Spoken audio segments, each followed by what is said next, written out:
Water Report, 14th of July 2021. Broadcasting from Rotterdam, where the weather is 19 degrees, cloudy, expected rain 20%, humidity 86%, wind 26 kilometers an hour. Ice sheet melting. Antarctica, Thwaites,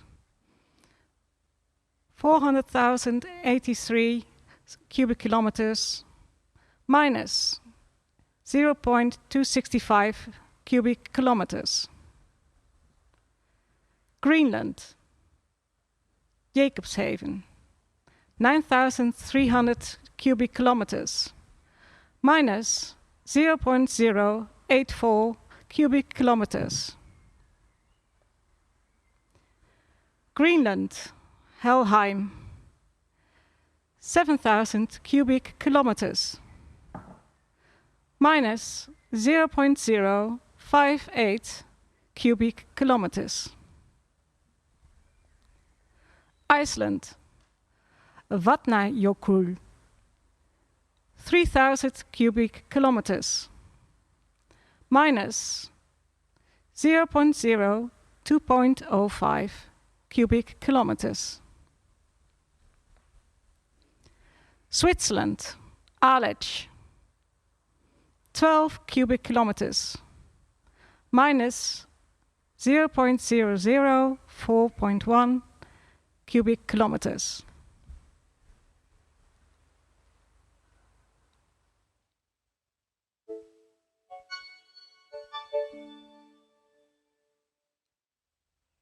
Hello, thanks Rihanna for that report, ear-opening, sobering report. Hello and welcome to Making Waves, a special 3-day broadcast from Studio Makkink Bey and Good Times Bad Times, broadcast live from the Garden of Delight at the WATERSCHOOL M4H Plus exhibition site.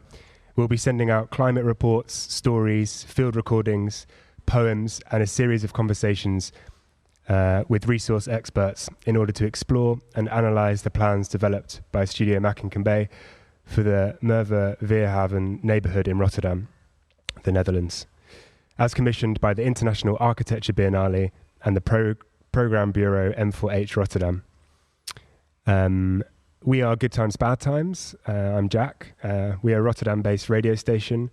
From the mundane to the magnificent, we use radio to discover, alongside communities, how we live today. The Making Waves broadcast, as mentioned, is part of the International Architecture Biennale Rotterdam.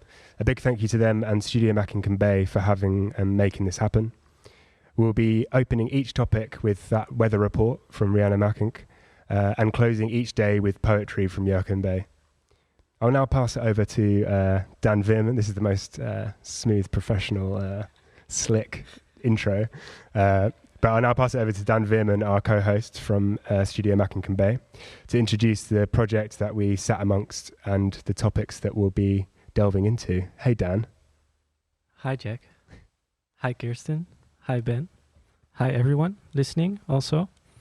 Thank you for joining us in this endeavor. Just to give a bit more context to the Garden of Delight, which we're seated in right now, as well as the WATERSCHOOL exhibition, which it is a part of. As mentioned before, this radio will be broadcasting live from the WATERSCHOOL M4H Plus, which is Merwe-Vierhavens exhibition, which is on display in the workspace of Studio Makkink Bey at the Marconistraat 85 in Rotterdam. You can also join us live and listen in. This exhibition is one of the outlets of an in-depth research looking into the development of Merwe-Vierhavens, which was performed by Studio Makkink Bey and commissioned by the International Architecture Biennale Rotterdam, IABR for short. Just a bit more about Merwe-Vierhavens. This is the place where the workspace is located, but also the place where the headquarters of the Architecture Biennale are. So it is a former port area in the west of the Rotterdam, which is going to be transformed into a residential neighborhood that mixes novel forms of working and living. Foreseeing this, Studio Makkink Bey was commissioned by the IABR to study what would be possible ways to redevelop M4H as a whole. In response, Studio Makkink Bey proposed to redevelop the entirety of M4H by devoting specific areas within it to the production and processing of specific materials, and imagining what communities could grow around the production and processing of these materials. Ideally, These imagined communities are to function as incubators where amateurs and professionals from a wide variety of backgrounds come together to work on the production and processing of a material, therein crisscrossing disciplines and cross-pollinating knowledge. In the end, these imagined communities and landscapes were outlined in a series of drawings and illustrations, which are on display in the exhibition, fictional stories written from the viewpoint of future inhabitants, whom we will read out later, as well as an archive of work by artists and designers related to the material, which is also included in the exhibition. The entire research and also the exhibition consists of 6 parts, whom each are devoted to one of the landscapes or plots and the associated material. In the end, Studio Makkink Bey opted for seaweed, insects, duckweed, fungi, and wood as materials, whom each are a sustainable alternative and possibility to tackle one of the imminent challenges posed by climate change. Within Making Waves, the show you're listening to right now, we will be analyzing and exploring these plans together with experts and artists, designers and architects through interviews and roundtable discussions, with each of the episodes focusing on one of the materials. However, today, since it's the first episode, we will not be focusing on a material, but we will be focusing on the water school itself, what it is, how did it come together, where did it start, and actually also how might it grow in the near future. And we will be exploring its concept and contents together with Jurgen Bey, one of the co-founders of Studio Makkink Bey, who will be arriving shortly, we hope. As I'm also a part of Studio Makkink Bey, I will also be representing them. So I think maybe it's best to just open the floor and then you can question me. Or no, wait. Shit. We got a fictional story first. Story coming up, yeah. To ease into the water school.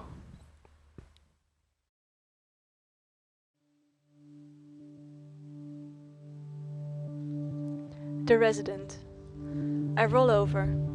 My fingers reach for the alarm. Well, let's get it, I guess. The shower, yes, the shower. Water, warm water. It helps. My hands reach for the bar of Therianthropy soap by Philip Coleman.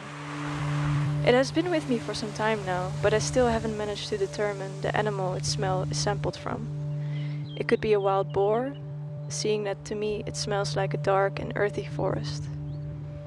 But Philip told me that he also made a set of soaps with the smell of deers, and how would that be different in smell?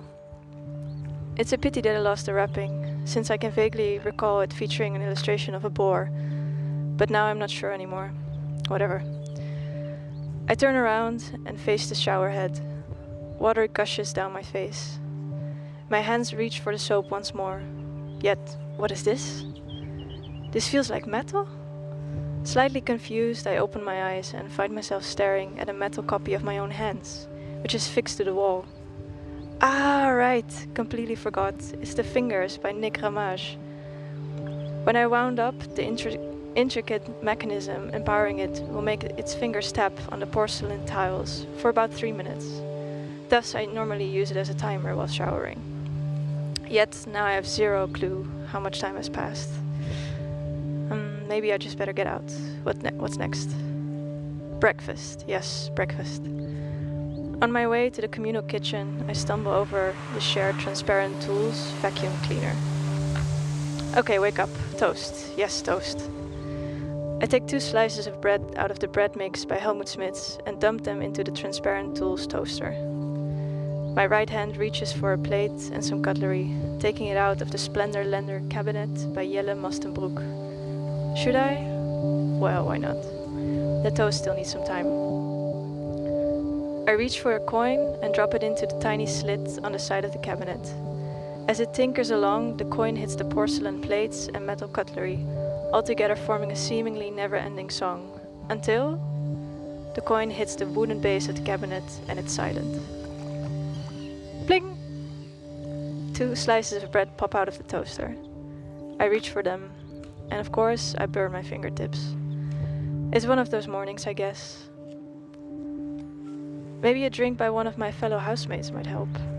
I turn around to face Sam by Arvid and Marie. Albeit it being a machine, me and my housemates view it as one of us, seeing that it's completely autonomous and pays its own bills and taxes. But that also means it can decide to take a holiday when it feels like it has earned enough. I think this is the case this morning. All I get is a receipt saying I stopped working, but why do you work? Maybe I should just get out? As I close the door behind me, I face a startling view. The park opposite of me has once again been taken over by members of the Cow and Co Foundation. Nibbling on the grass, they seem to be doing well. All of a sudden, a whizzing sound approaches. I step back and let 00000002 TCD by will pass by. It is the mailing robot, which was built by the local postman in order to take over their job. Albeit looking a bit shaky and ad hoc in construction, it functions very well, and is whizzing around the neighborhood every day, delivering mail to everyone's doorstep. Wait, did I actually take my usual tools? I reach for my bag and check. It seems to all be there.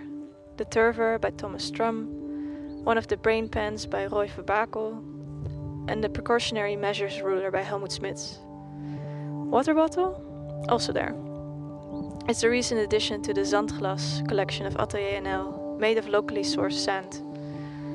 What to do now? Should I head for the communal oven of Antoine Guy and grab a small loaf of bread to eat en route? Over the course of last week, he transformed one of the construction containers into an oven and passed by the school many times to borrow some of our tools. In return, he promised me a fresh loaf of bread whenever I would pass by.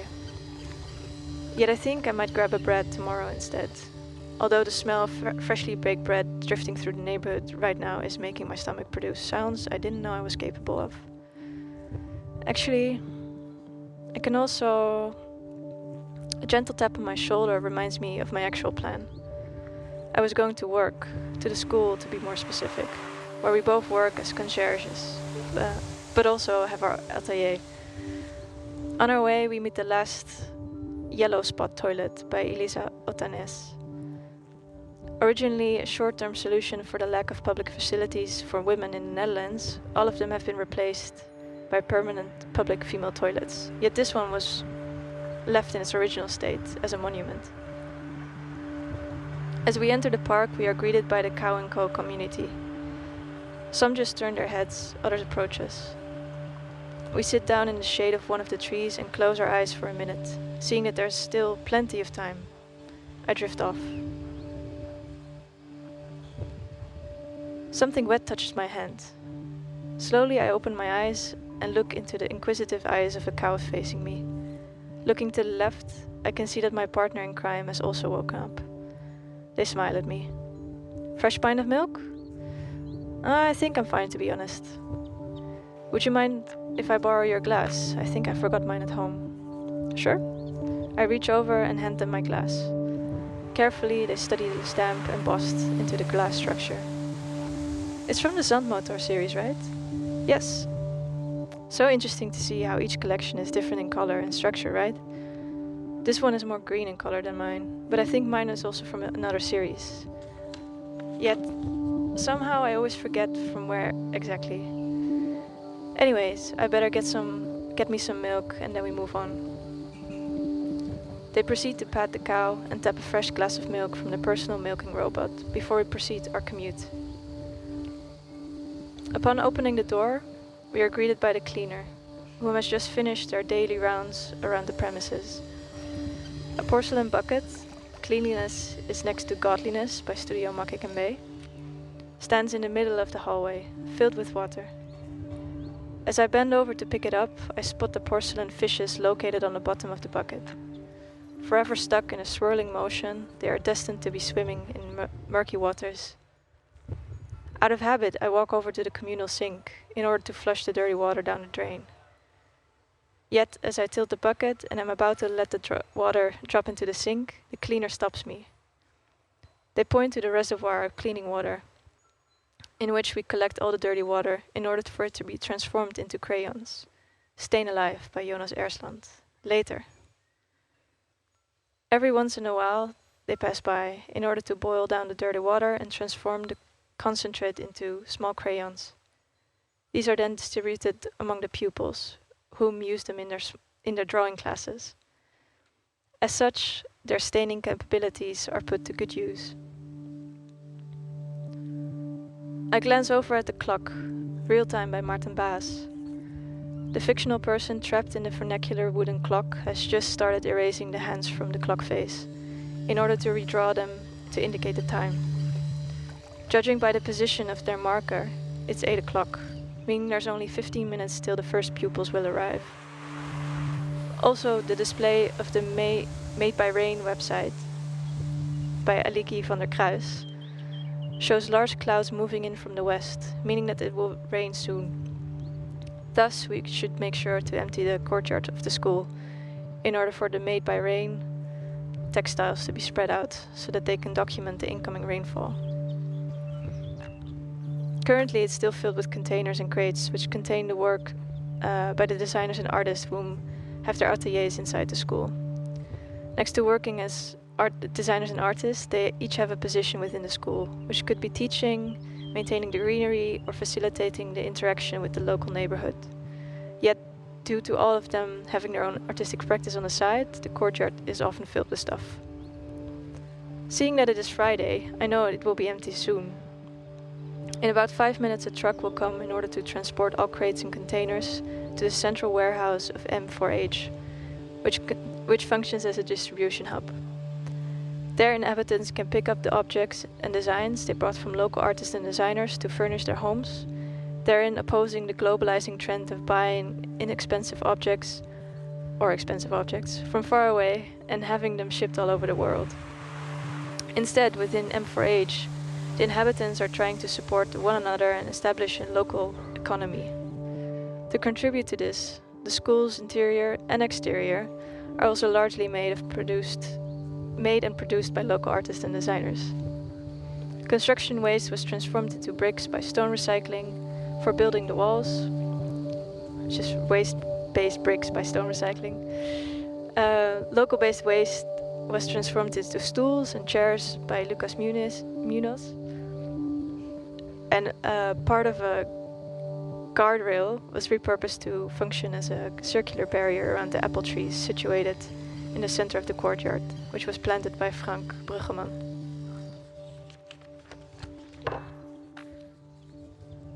A gentle knock on the large metal doors brings me back to reality. I should let them in order to let the... I should open them in order to let the truck driver in.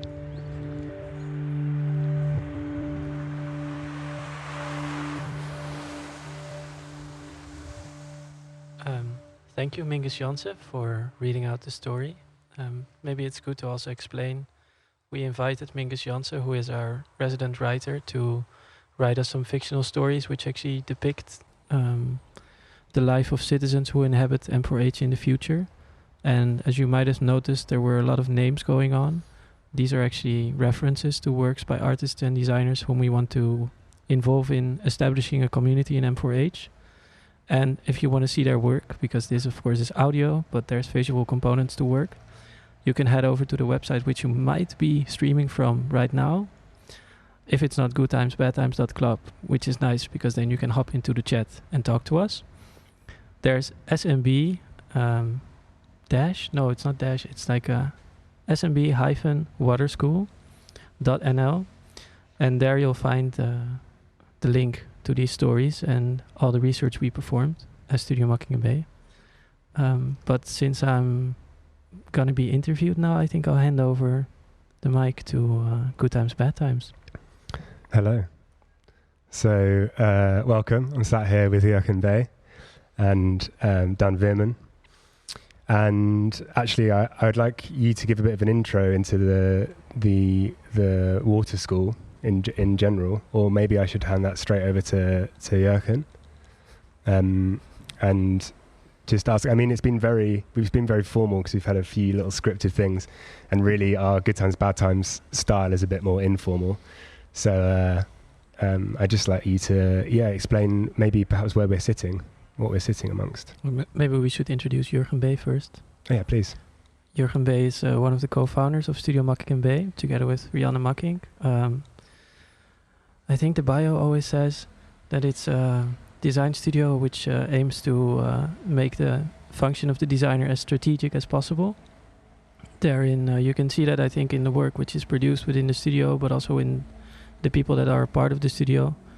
The work ranges or spans a lot of disciplines: product design, interior design, exhibition design, but also we tend to work within schools, healthcare, so there's loads of things going on, but we also like speculative design, although that's a hard term, of course. And I think the water school is one of the components of the speculative design department. And that's Jurgen Bey also. Great. And maybe Jurgen, you want to explain where we're sitting right now?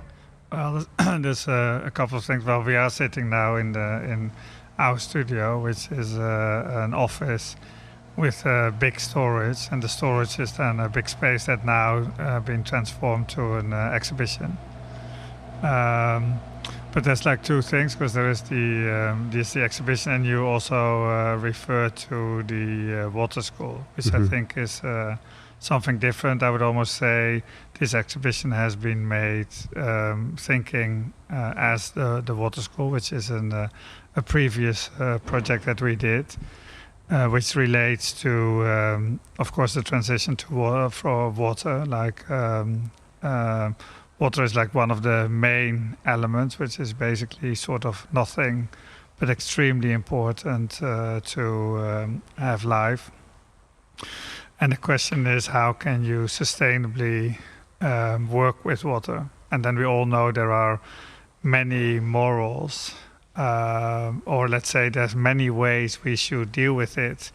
And as said Sjoerd, it feels that there are then morals based on it. We should use as little as possible, as careful as possible.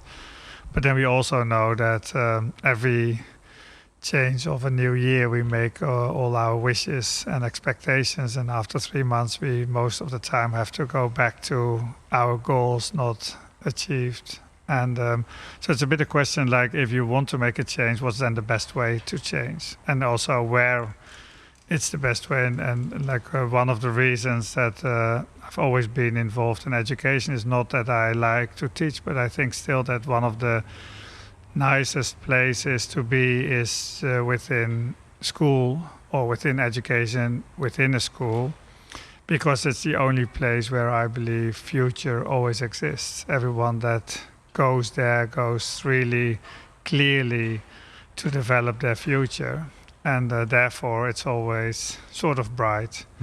And not to how can I say, not to doom and gloom. What, sorry? Doom and gloom. Doom and gloom. Doom and gloom, like negative. No, it's more that I say that not to be naive, that that it is hard, but it's more like, how do you want to start your day? Like, it's the same like when you wake up and you would start with all the problems, then you would like stay in bed. That's also what some people do. You never go out, because that's like you go out and then it's only problems to be solved. So I think it's very important to start differently, to be seduced, to believe in certain things. And the beauty of education is that, yes, you are taught certain things, but it's also that it's this curiosity. And when we did like quite a big project for India, which was Dwarka, was an area near Delhi or in Delhi, where there was a major water problem. It was a residential area that would only grow bigger, but the only way to get the water in was with trucks, which of course is already like awkward to use all the oil to be able to get fresh water. So we did with architects and urban architects, we made a plan full of green wetlands, parks, that would be able to change that area. And then, is that where the interest with water started? I would say it was definitely like where the question started. So that's also like Daan already explained a little bit. We go in many different topics, not because I think we know everything about topics, but I think every topic has its own curiosity. And I still think that the way to start projects is basically by not knowing anything. So you're allowed to raise any questions wished, and you're still like investigating it, and you are able to really freshly look at all the topics and be seduced by like all the qualities you see. And then the qualities become, because you know so much not, that your eyes are going to look at the things you do know. And then you start with that very small. And I feel it's a little bit like as in literature, you start to make a sort of a framework for a story, and then you jump into your book and just live it. And I think basically what we do when we start designing is basically the same. It's not that we think we have the knowledge. We are really curious. We take a certain angle. We got the idea that there is a certain horizon in it, and then we just live it and try to understand it, and then slowly go bigger and bigger, because everything is complex. There's so many things in there that I want to ask you about. The first, I want to go back to that idea of a book, this idea of a novel, because I really also see the speculative notion of this. It's really world building of this whole, in a similar way to a novel would do, of like how all these things would play out. But the first thing I want to talk about is that it started as a school. The idea of the water school, but now it's kind of developed into a urban design project or urban development project. Is there you keep calling it the water school now, even though it's dealing with urban design and living, and how do you see, what's the importance of that school aspect still now as the project develops into an urban scale? Yeah, I think I'm going to jump on here, but I think it's funny that, I think referencing books, literature, writing is quite interesting. I think there's quite some similarities in the way the studio works, in the sense that I think there's writers that lay out an entire framework and then they fill that. But I think the studio works in a way that you start with one sentence, and with one sentence comes the other and comes the other and comes the other. And I think that's also how the way the studio sort of migrates or moves through skills in a more like a natural sense. I think there's this saying, which is also on the website, which is, did the elevator give rise to the high-risers, or did the high-risers necessitate the elevator? And I think this is very prevalent in the work we do. So you can start from a very small thing and you can go to a very big scale, or you can start from a big scale and you can go to a very small scale. So also in terms of, and I think that's also why education, of course, is a very large institution, but it's also a very small world, because every school is a miniature world.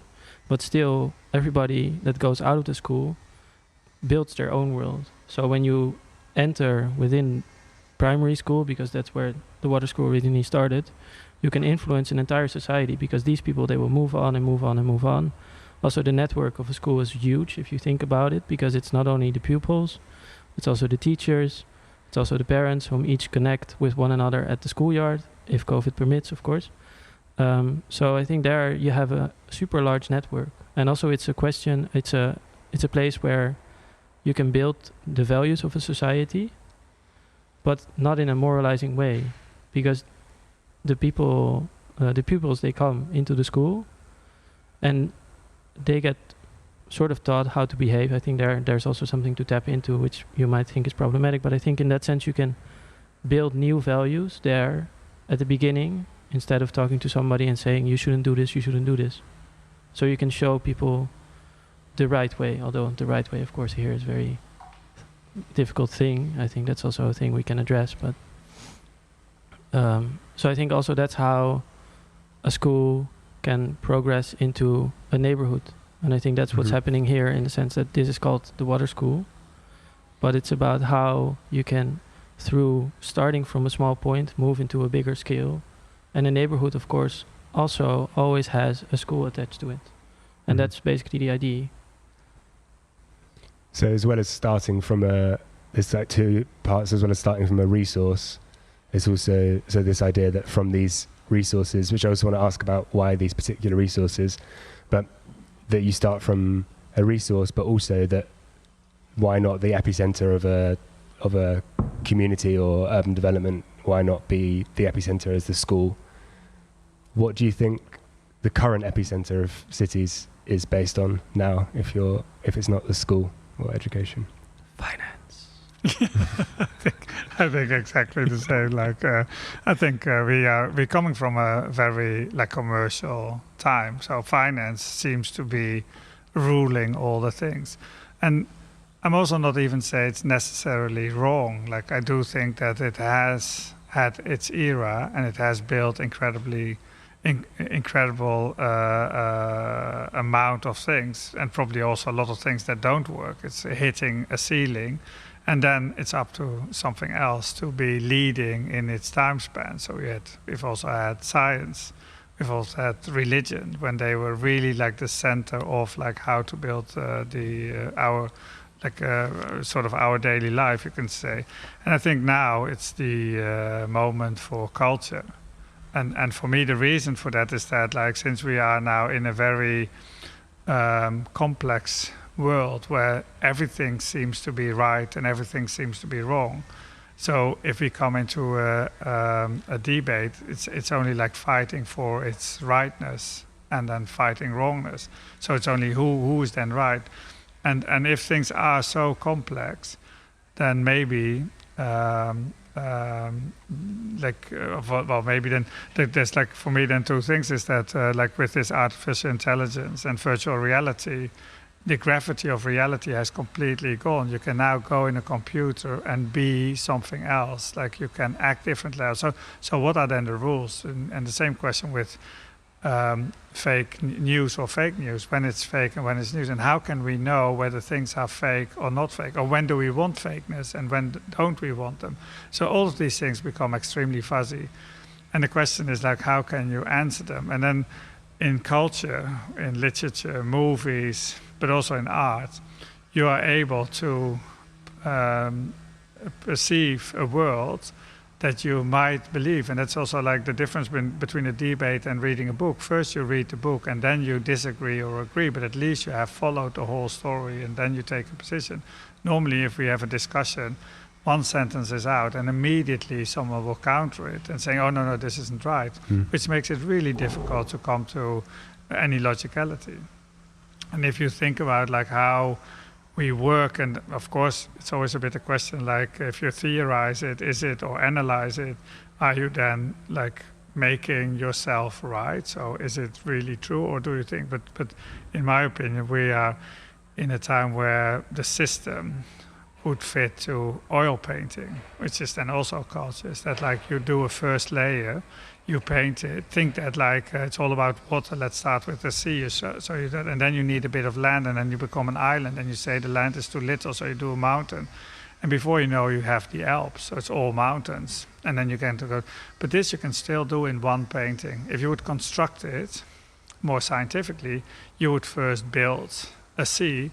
And when you think like, sea is maybe not the right thing, then you have to destruct it completely and start again with land. And that's the difference. And I think that we're now in a time that is really important that we all can go ahead constantly, don't go back, but means like you can like put layer over layer and then slowly come to a conclusion. And that's also like how we have set up this exhibition or this urban plan that started basically indeed with the water transition and how we would be able to develop this area. And then also we jump from one clue to the others, and you raised the question, why did we choose for the elements that we have chosen? Yeah. And like one of the examples, for instance, the insects, was basically because if you think about the architecture in the harbor, because that's where we are, it's like a huge harbor area that wants to grow more residential, although they've said it's an area for working and residential. But then also with the emphasis on housing at the moment, you can expect that it will grow quite fast in just a new area of residential, to just have the city going more towards the outskirts and then pushing the industry even further away. So you have to even travel further to go to your job when you're working there. But if you look at the harbor, it has developed over the years like incredible architecture, incredible infrastructure with the water, the harbor piers, the container development. So if you see some of these big silos, which are huge buildings, but very refined and very thin to cover like either gas or fluid. Imagine if you would like to build those things still, then what would you do? And then thinking about like insects, then you do know that insects only need like nets. So you could imagine that if insects become part of your food, then you could imagine that you could make buildings out of fabric that are so light to be able to cover like all the insects that you want to use then for food or the basic materials. And then you start to think like, oh, that would be so amazing to have like a city that is like certain parts built out of fabric. And it's not just the fabric as a material, it's also like how to make it. Then you see all the sewing machines going and then making a building, all these tailors that can change their work into like working for the construction area. So these materials have come from observations of the site and your locality. Is it also to do with the amount of water they use, like why fungi over something else that exists around us? Yeah, of course. But what I was trying to say, and this is also like how we work. Yes, we do know that it's about water transition. That was the main issue that we were going to work on. And then, like one of the first observations is that if you on daily basis you use 120 liters of water, and that's the water you feel and see that comes through your tap. And that's also the one that you directly feel you can make a change in. That's why you have like these buttons on the toilet, and that's like why you can like when you have the tap and also like the shower. And a label on your toothpaste that says turn your tap off when you're brushing your teeth. Exactly. So then you get all of these things, but it's 120 liters that you deal with. But on the side, there's like 4,000 of liters that are virtually used. That's like used in the products that you use, where a big part of it is used in food. So yes, we're focused completely on the 120 liters, but in the meanwhile, the other tap is like going full on, and that's also like we get like more and more exotic, or then we think like, oh, it's so good to like when we have coffee that it comes like from another economy, and therefore you can also say it supports, and that's also a question. But then every cup of a coffee is like 30 liters of water that also is not taken in a country where there's a lot of water. It's also taken from a country where there is already a little water. So then you feel already like this is awkward, like the system that like we're so focused on the tap and forget that the way we behave and the way we eat and what we eat has a big relevance on using less water. And so that was, of course, like one of the main issues that we started to work on. And then there are indeed developments, like for instance for insects, that it uses only half of the amount of water. If you would use the same amount, like 100 grams is like 1,600 liters of for meat, but only 800 if it is on insects. So then there's also like reasons why we change those materials. But there's two ways of doing it. It's like doing first research about all the materials and all the possibilities. But there's also, as I said, was the main reason was really to go into insects was really just because of the architectural consequences of it, that it would be using the same characters as there are now in the harbor, but yet you can make a transition to materials. And then if you follow that lead, although you're still busy with water, then you think about like all the questions raised on fashion, that there's like the fashion and how much it pollutes by the usage and the temporary usage. But on the other hand, whatever we think of the textiles that we use, there's a huge amount of labor behind it. So if you would say, oh, let's stop it tomorrow, it means that the whole labor that is behind there will be destructed. So what do we do with these people that work there? Like, how are we going to make changes for them? So how can you make a transition there? So that by using this idea of insects, you come to fashion, and then from fashion you come to making the textiles. And then you think like, yeah, if that becomes then the way to build housing, then you have a whole different possibilities. So then you can keep the infrastructure, or you could say the industry that already exists, that has an incredible infrastructure. And then you can say, now we have social issues with it, material issues, and where we use them for. And that's what I meant a little bit, that the way we work is not like the logicality of like first doing all the counting, making incredible Excel sheets, and then start to think, this is a problem, how can we solve it? It's like you just follow it, and on the way, you will always solve things. Essentially, I think this is also a large part of our work in education is also about this, about reframing disciplines. So maybe if you're a fashion designer, people think you can only design fashion, but when you're a fashion designer, you can do a lot of things that involve textile. And that doesn't necessarily mean that you cannot be an architect if you use those skills. So that's also how we did an earlier project, which was the Seaweed School, which was about how you could take one entire vocational education institute, MBO in Dutch, and how you could take all the courses which are taught there and apply them to seaweed. Because if you're a hairdresser, you know how to cut materials, so then maybe you can cut the seaweed. But also if you're trained to be a baker, maybe you might be good at making bioplastic recipes. So I think this is also about the repurposing, or like the reframing of educational disciplines. And I think also, to add on to what Jurgen said, what if fashion designers become architects? I think if you, and this is also a way of working for the studio, if you then think of Christo and the work they made, if that would be the new architecture, I would be all in. And I think it's also that for us it's very important to, or not important, but I think the discussion of why fungi and why not this, or why insects and why not this, is not a discussion which I think is our responsibility, although I don't know if I want to use the big word responsibility. I think for us it's more interesting to think, how can that develop? So let's say we take fungi as a starting point. Let's say we take insects as a starting point. What could the world look like? Because I think that's also what the world needs right now. We need to be able to imagine this future in which we can still live. I mean, there was a doomy water report by Rian earlier. I think that's quite intimidating if you think of this, but if you think of how that world could look, maybe you're also more enticed into contributing to it. And I think that's also a large part of it. And what's the role of that you sort of talked briefly about?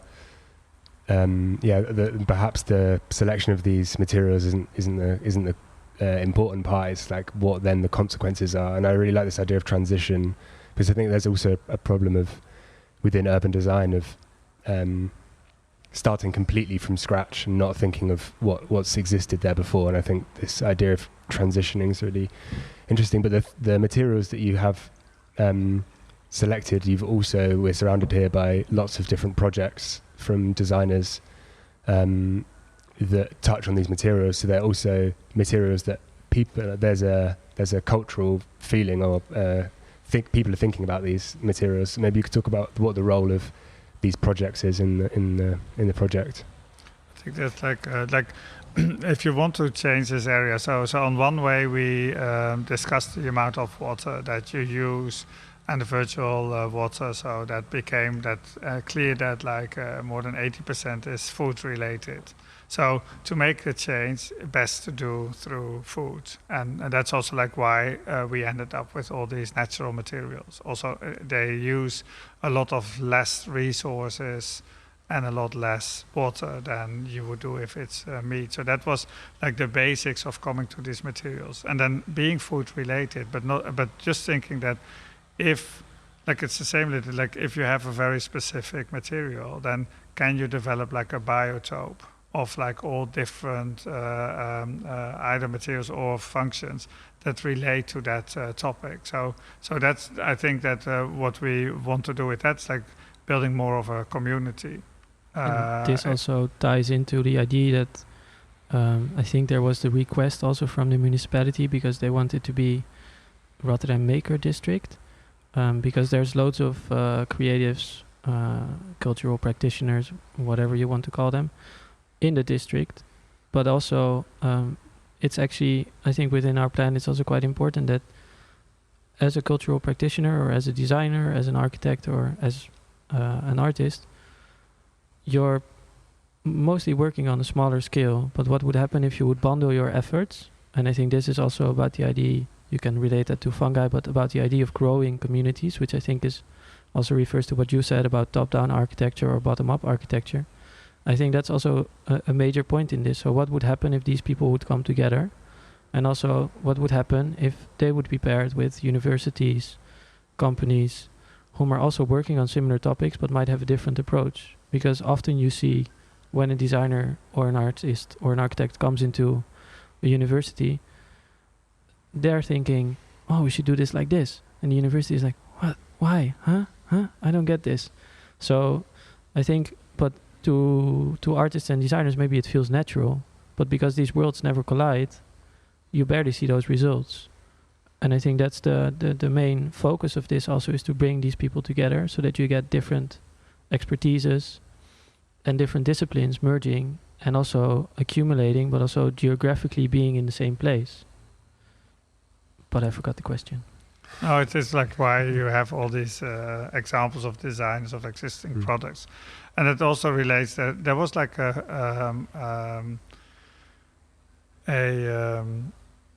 I forget the word in English. The Canoe live translation on air. Image, no, like framework, like ruimtelijk. yeah. There's a ruimtelijk framework. Ruimtelijk raamwerk, which is like a spatial framework. Like a spatial framework, which is related to the architecture and the functions of the architecture. And one of the things written in that was that they wanted to build like 3,000 houses in this area, which covers then like 6,300 people. So that's when we said like, okay, if you would really start from scratch in the amount of like what people would you get here, and being like a makers district, then who would you like to attract to this area? If you want to still make it like a make where working is first and then it's about residential, then who would you attract? To not start with consumers of space or housing, but really actually people that would also start building on that world and therefore developing a culture. So then every time we took like one material and then researched like a library of people that either were working with the material itself or would relate to that. And that's why in every block of the library there are different designs and different designers that we think would become like an incredible biotope of living.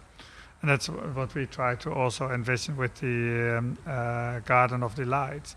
The Garden of Delight is basically, if we would start from scratch and we would have like 6,300 people, then you need the basic materials that the person is built on. There's like 10 basic elements that the human is built of. So then those materials should be there in a cabinet, ready to become a human being. So and these materials are in food. So that's also like why we have these topics. And so if they would be working here, there would be the materials to have the humans here, and that would also make it like a very sustainable place. Would it be do you imagine it being self-sustaining as an area? I wouldn't say like self-sustaining, but being aware of what is needed. So because it's a harbor area, so it used to be a place you can like from import a lot and to send it. So if you want to use that infrastructure, then for instance, you cannot build enough trees in this area to cover all the wood that we would need either for the housing or for the oxygen or for the carbon hydrate. So in that sense, you could never be able to be like fully sustainable in that sense or autarkic. But the goal is that you are not counting in finances, that you first say like, okay, this is the amount of money we make and with that money we can take care of like so many trees, but you start like trading with the materials. So you need enough oxygen, you need enough from those basic like magnesium, calcium materials that we are built of. So you can think like what can you have like more than enough here if it's calcium like we have on the sea and all the shells. So then those materials you can also export. But it is that you use the basics of like knowing what you need to sustain and to live basically.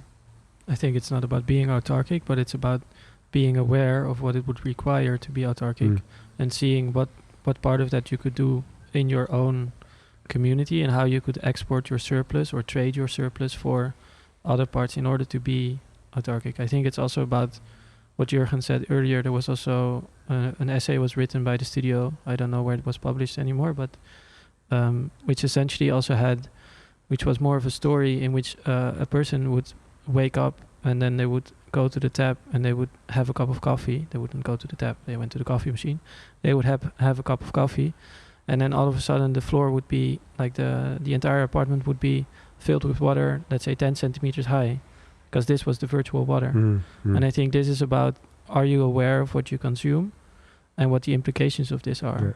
And that's also represented in, we've also got barrels and barrels here on the left. Who's the artist or designer that did that? Yeah, this is Studio Korvers, which is two brothers, Wouter Korvers and Joost Korvers. And there's Carla Herwijnen. Got that right. And this is essentially, it's an installation in which you can explore your own virtual water footprint. So this is it revolves, you fill in a form which asks you questions about what you consume on a daily basis. If you shower, yes, no. Do you eat meat? Yes, no. And then you can see what your water footprint is, because these barrels are each 80 liters. And then they ask you to take them out or put them back in, so that you get a sort of live graph, infographic, to drop another name, of your virtual water footprint. And there's also, to the right of us, there's a shelf containing lots of glasses. What does that represent in terms of water? Well, it's like, as I said, like it's the Garden of Delight. So there's like two projects that relate to the human body, and also the humans to be also like sort of a basic start. And one project is a project done for Leiden, which is about how the water and your body works. What? No, it's just like whenever you turn away, the sound will fade. So you need to. Yeah, but that's like to make it three-dimensional. Yeah, nice. Because it's three-dimensional radio. Because at the end, I do like two dimensions, but it's very important.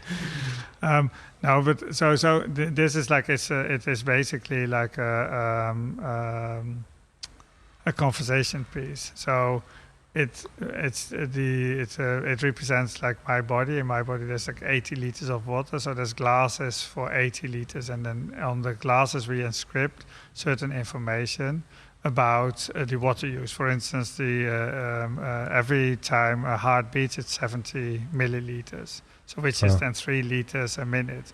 So it's trying to explain like how water deals with your body and which organs need certain amount of water. And that is what we also try where we start with the water school, is like how can you get informed, but also like how do you develop like curiosity about water. So instead of like using as little as possible, it's better to know what it is, what it does, and when you really like it or even love the material, then you will also become much more sustainable. So it's really, in that sense, making awareness of the amount of water you contain and also what it does in your body. We've talked a lot about awareness in different aspects. How much is a project like this, when you're speculating on some realities that aren't going to necessarily be realized in the near future, how much of a project like this is about awareness, and how much is a genuine proposals that you think could be how this place develops? I think it's 100% to be done. And that's also like, we've had with the ERBR, like we have had a discussion whether it's speculative design. I think at the end there's no speculations at all, because all of these things are already happening, and all the examples here have been designed. You can only question how many of it do exist, and I think for a lot of them they exist too little, in the sense that there should be much more of them. And that's why I think this area should develop like that. So all things exist and are meant to be used, and then I would like to say, and they are meant to develop a whole city. I think also awareness is a dangerous term to use in a way, because it's something you cannot grasp, you cannot objectify. But then we get into finance and stuff again. But I think it's more that talking about seedings in finance, there's a large and big and thick seeding for designers and architects to realize these kind of communities. I think there's a lot of energy within the artistic community to push for these kind of worlds. There's a lot of iterations of them, but I think the system sometimes is still stuck in a world in which everything needs to be objectifiable and accountable and whatever. So then these projects are framed as being speculative, because they might be too far away for them to realize. And then if you're speculative, then they often tie that to awareness. I think when the place I see it as speculation is more that you don't, in your approach, it's not like you want to completely decide what the outcome will be. You're more setting up the parameters, like you talked about, these consequences of certain things and how their consequences in culture. So the speculation is more just like showing people, if this did happen, this is one possible route that it might flourish, but you don't want to be in control of that. Is that right to say? I think that if you think about maybe 20 or 30 years ago, then when you had a very good idea, you would first make sure that the idea is fully designed and also being counted before you would bring it out, because otherwise other people could copy it. In a time that now there's with social media and everything, everything is immediately on the surface. If you have a small idea and you would wait 2 days, it's already popping up somewhere else. So now, if you believe in something, you have to make it happen. You have to make it start, and then you get followers. And when you get followers, they think that this is the way it goes, and then you can make things happen to change. So instead of waiting until it's all been done perfectly, and then you bring it out, because then it will be taken by the world. Now it's much better to just post it, and when you post it right and you get right followers, then it will grow almost by itself. So I also think it's a different era in that sense. And in that sense, I agree with you. Is it speculations, or is it meant to be? And I do think it's meant to be, and therefore you have to make it public. And then when it gets public, then people can they can influence it and they can take part of it. It's also a large part of why we're doing the radio show, because we want to get input, but also open up to input, but also get them in order also to further develop the project. And I think it's also more, like Jurgen said, I think this is a thing that grows over time. It's not only us doing it, it's us with a network of people surrounding us, which might be cultural practitioners, but also experts. And we need to bring them in, but of course you don't find the right experts right away. So you're searching and you're looking, but on the way you develop, and then you talk to people, and maybe they say you go left, and then you go left, and then maybe you go right. And I think that's also more of a natural way of doing it. So on Good Times, Bad Times, we quite often talk about people's routines, and you actually started by talking about, what someone's morning might look like, and also you talked about, getting up and making coffee, and we started with this story of someone's routine in this world that might happen. We've heard you're a keen swimmer. What would your morning routine look like if you were living in this development, do you think? How would it change from your morning routine today? Well, I hope, I would say, my routine would still fit really well. Although maybe I would now then, so every morning I like to swim at 7 o'clock, from 7 till 8. And the good thing is that it's you're underwater, it's quiet, it's really clear because there's nothing in your track. So you really have the time to think things over, and therefore it's a very calm start. And then I go for a coffee and a breakfast, and then 1.5 hours later, it's almost your day has already been so far ahead. So it's very quiet, but also healthy and good for the mind. And here I think with the duckweed we show that duckweed is one way to grow material. It's almost the new material where you with a lot of protein in it, it grows really fast. So it's for food, but on the other hand, it also filters the water and cleans it. And here we also say that could mean that it would very well fit to spas and making your body start up cleaning, but also with the water. So in that sense, I think that I would love that my morning starts with a duckweed dive and then be fully green, and then knowing that will be touching my skin and putting all the right greases in it, and then clean it with water, and then have a shower, shower and then having a swim.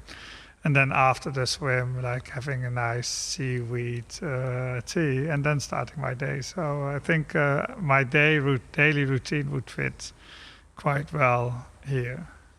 And do you swim Do you swim in a chlorinated pool at the moment, or do you swim wild? Yes, unfortunately in Holland I don't think we have like hardly any salt related swimming pools. Mm-mm. There is one. Yeah. Yeah, I got trained there. It's in Rijswijk. It's called the Schilp. Yeah. Shout out. I think there's also a naturally filtered one in the Netherlands. Yeah, Ben, you were looking at. So I'm just going to put our sound engineer on the spot for today. You were looking at some outdoor swimming spots, weren't you? Yeah, there's not many outdoor swimming spots. That's what I'm really looking for in Rotterdam, because I feel like you're a little bit more connected with, I don't know, you're not encased in a kind of hot, humid space. But I don't know why that feeling is, but I guess it's the fresh air or something like that. We swim in Kraulinger Plus quite a lot, which is also, but then at one point that gets algae that we don't want in there. That's the blue-green algae. So maybe we need more duckweed in there, I don't know. I heard that people swim in the harbor here. Oh yeah? Yeah. I don't know if I would advise it, no, but it doesn't look that appealing. it doesn't look that appealing. It would work for you. It'd be perfect for your morning. Yeah. Well, I think that like it's already like starting to get cleaner and cleaner, and there are areas where the water is clean enough to swim in.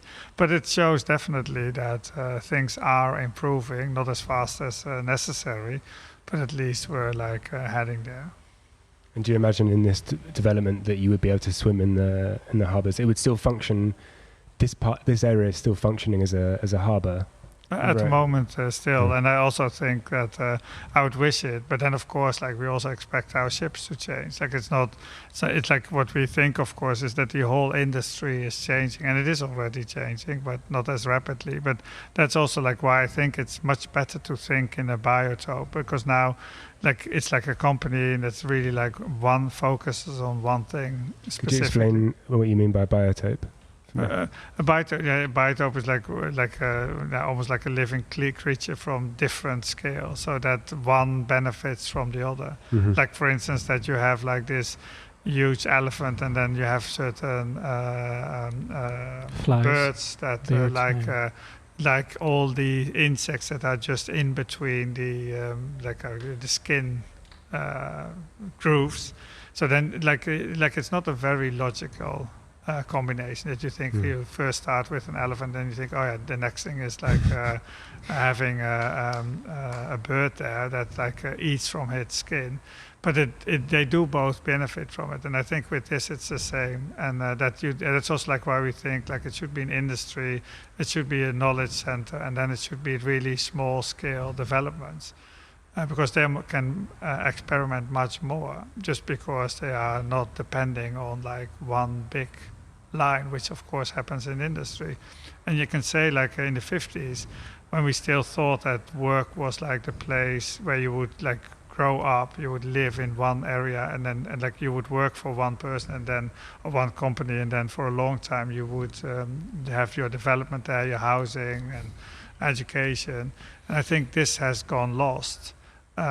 Because we cut all these different things off it. And I think now we have to find, can we now develop like a new industry that does these things again? And then they're like all independent, but they are in a biotope, and that's why they're like connected to each other, but all independent. Can I ask a practical question? Because the M4H area hasn't been developed yet, how realistic do you think your plans are to be implemented in that space when it is fully developed in the future? No, I think that the whole thing is that's also like why we work on these different scales. What we do hope is that we can start developing immediately, and basically we do it because we are working in this area. So we are a very small scale player that normally in these developments, they keep you there as long as you are not disturbing the system, and then the big guys come, and then they like make like big lines, and then guys in this case, but because it's like old school, and you want like a new school, and that means completely different in non-hierarchical. So it doesn't mean that if you're bigger, you're then better or faster. It's like all like on a similar level. But then, of course, the small scale will land much easier here. Like they're like the pioneers, and then bigger lines can come. But then they bring in also like a lot of materials. That's also the idea of like working on these bio-based materials, that like they will bring in a lot of wood, and then wood can be used in all these different levels, but also like what gets off it. And it's the same with seaweed and duckweed and mycelium. So it's like, how can they like work together? But I do think that it is starting now with the small ones. But it would be nice if the small ones would also get like a proper voice on the table of future developments. I think what's really interesting about this project is the different scales that you're working at, because scales are often the thing that can be so difficult to grasp, especially when it comes to things like climate change and all kinds of things like that. And I like the idea that you're working with scales as well when it comes to the implementation of the project. And I'm wondering how, like you're talking about the big players coming in to say like, no, you can't keep pouring duckweed into our rivers or whatever. So I'm wondering if do you see yourself as working with them, against them, underneath them, by the side of them? Like, how do you see this process going when in terms of dealing with bigger players? Do you want to be the elephant in the room? Do you want to be the bird? No, I think that at the end, like, I think it's important to influence. I think I would rather talk about influencing at the moment, because it also gives the liberty for others to act on it or not on it. Like, if you talk about like a hierarchy, then being influenced would be the best way. And then the question is, how do you influence? You can influence by the image. That's what we did now. We show examples, and you can already see the people you speak with, they immediately like the thoroughness of the plan and the diversity of the plan. So they already like start to think like, okay, so these are possibilities.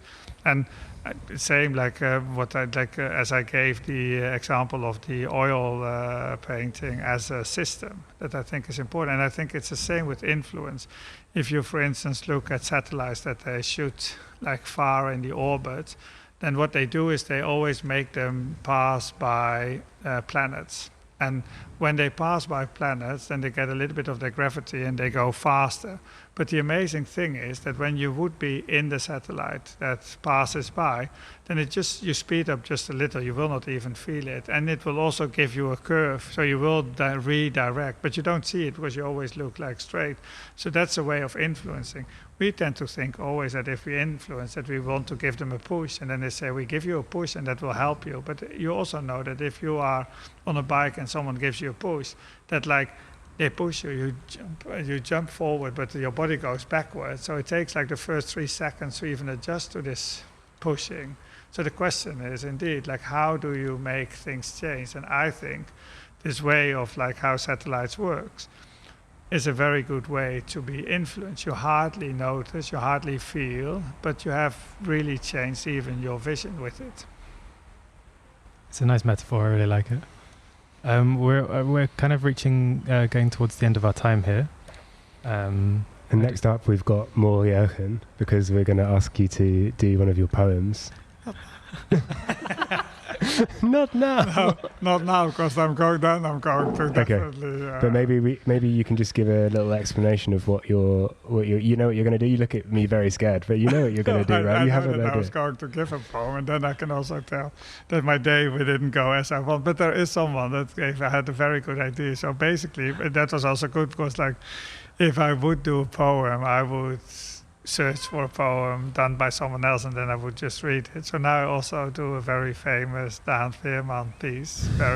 He's to be discovered, but this is one of his like most famous poems he did. Oh, by the way, he's sitting next to me. That's nice. So I am basically just going to how do you say that? Like, speak out loud, declare his very famous unknown poem. Mm-hmm. Okay. Probably he's now going to get it. I'm wondering, Jack, is this actually Mingus Jans or is it Daan Veerman speaking? Oh, I don't know. I lose track of all your alter egos, Dan. Yeah. We're all in different names now. I think Ben should do a nice jingle with the title now, and then we go to this segment of the show. Thanks so much, Jurgen. And Mingus? No. Dan? Dan. Dingus. Dingus Veerman. Jurgen, you have other nicknames for me, but they cannot be mentioned on the air. No, thanks so much. That was really interesting. Thanks.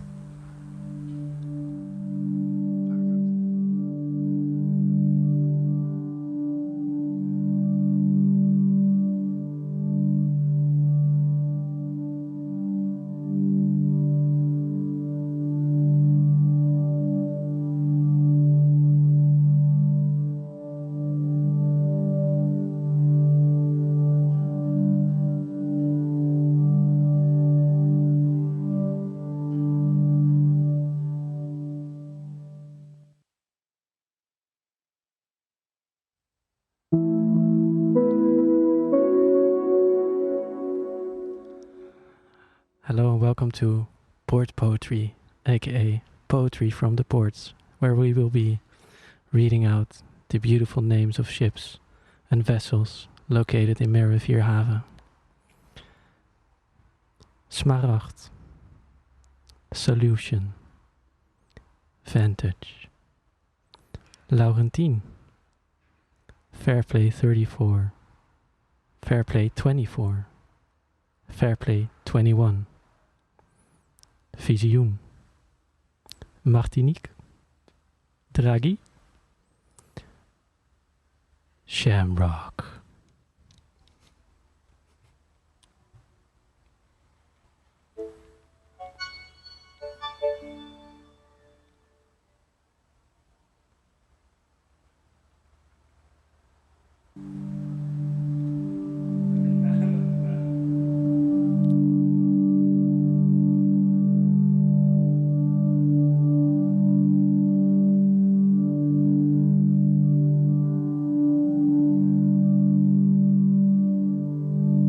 Thanks very much for listening. We've got a short commercial break now.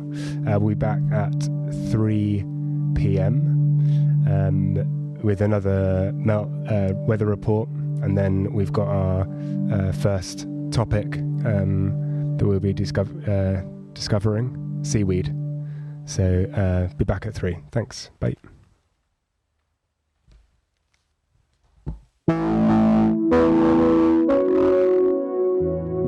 Hello, it's Sam here. That's short for Symbiotic Autonomous Machine. I just wanted to tell you that me and my fellow autonomous machines are still open for business these days, selling you kombucha and kefir whenever we feel like it.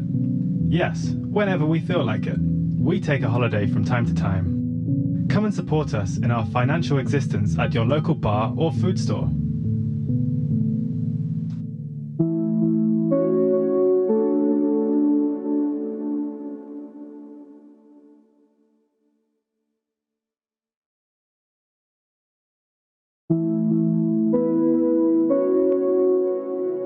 Have you ever wanted to wear a coat that grows on you and slowly transforms over time? Well, now you can. Order a coat from the Fertilize collection by Dasha Tsapenko and discover how it feels if your garments are not only clothing, but can also temporarily function as a food source.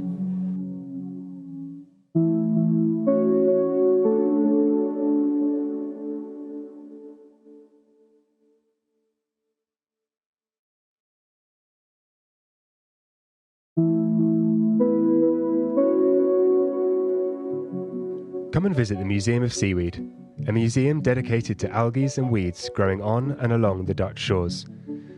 The result of years of research by Dekkers and Leijdekkers. Doors are open from 10 a.m. to 5 p.m.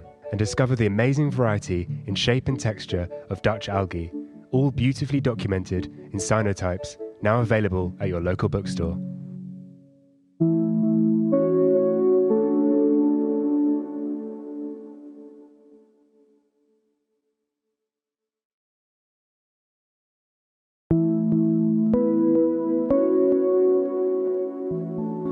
Ever wondered what happened to the needles of all those pines that now make up the walls of your wonderful home? Well, most probably they ended up in Tamara or Yola's hands, who transformed them into both soft and supple fabrics, as well as strong and sturdy furniture. Would you like to own such a piece yourself? Come and visit the showroom and have a look.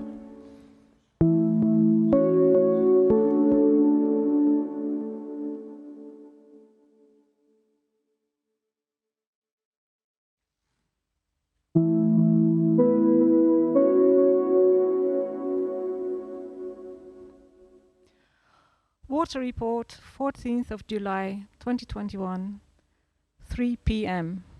Broadcasting from Rotterdam, where the weather is 18 degrees, cloudy, expected rain 7%, humidity 87%, wind 21 kilometers an hour.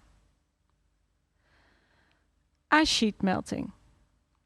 Antarctica, Thwaites. 400,083 square cube kilometers minus 0.265 cubic kilometers. Greenland, Jacobshaven, 9,300 cubic kilometers, minus 0.084 cubic kilometers. Greenland, Helheim, 7,000 cubic kilometers, minus 0.058 cubic kilometers. Iceland, Vatnajökull, 3,000 cubic kilometers, minus 0.20 cubic kilometers. Switzerland, Aletsch, 12 cubic kilometers, minus 0.0041 cubic kilometers.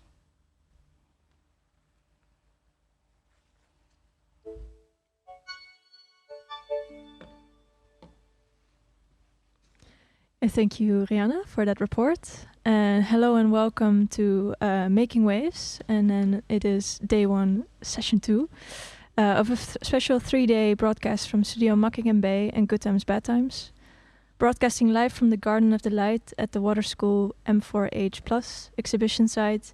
We will be sending out climate reports, stories, field recordings, poems, and a series of conversations with resource experts in order to explore and analyze the plans developed by Studio Makkink Bey for the Merwe-Vierhavens neighborhood in Rotterdam, the Netherlands, as commissioned by the International Architecture Biennale Rotterdam, IABR in short, and the programmabureau M4H Rotterdam.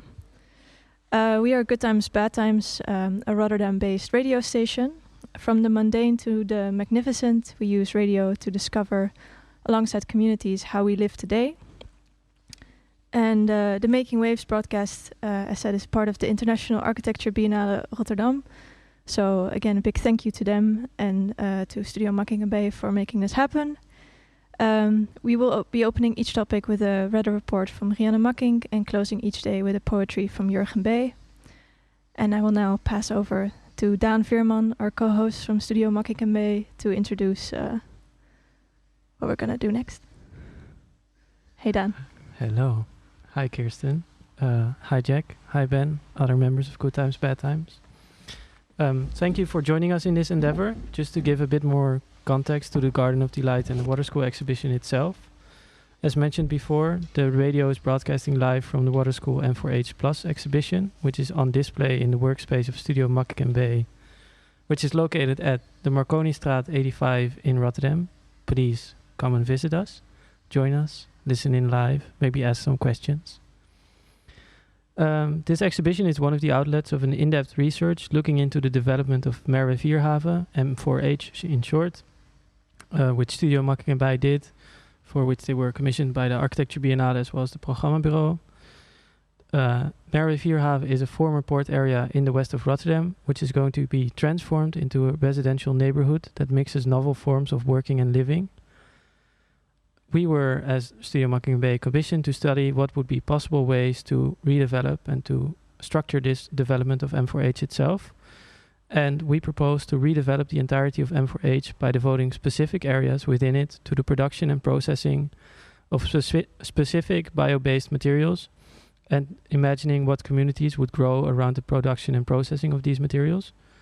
Ideally, these imagined communities are to function as incubators, where amateurs and professionals from a wide variety of backgrounds come together to work on the production and processing of one of those materials, therein crisscrossing disciplines and cross-pollinating knowledge. In the end, these imagined communities and landscapes were outlined in a series of drawings and illustrations, which are on display in the exhibition. Fictional stories written from the viewpoint of future inhabitants by our resident writer, Mingus Jansen, as well as an archive of work by artists and designers related to the material, of which one of us joined us today, Leijdekkers, whom is also part of the show. All of this work is collected in the exhibition we're sitting in right now. The exhibition basically consists of 6 parts. Each of the 6 is devoted to one of the landscapes or plots and the associated material. In the end, Studio Makkink Bey opted for the bio-based materials seaweed, insects, duckweed, fungi, and wood, whom each are a sustainable alternative and a possibility to tackle one of the imminent challenges posed by climate change. Within Making Waves, which we're listening to right now, We will be analyzing and exploring these plans together with experts and artists, designers and architects through interviews and roundtable discussions, with each of these episodes focusing on one of the materials. Today we will be focusing on seaweed, focusing both on its cultural connotation and the range of species of Dutch seaweed, or seaweed which is growing along the Dutch shores, together with the artists Dekkers and Leijdekkers, whom are represented by Anne Leijdekkers. As well as discussing if seaweed could be one of the sustainable sources of energy to empower M4H in the near future with Jaap W. van Hal, we missed out on the second name there, of TNO. But first, in order to set the scene, we'll go and listen to a fictional story written from the viewpoint of one of the future inhabitants of M4H, as read out by Mingus Jansen.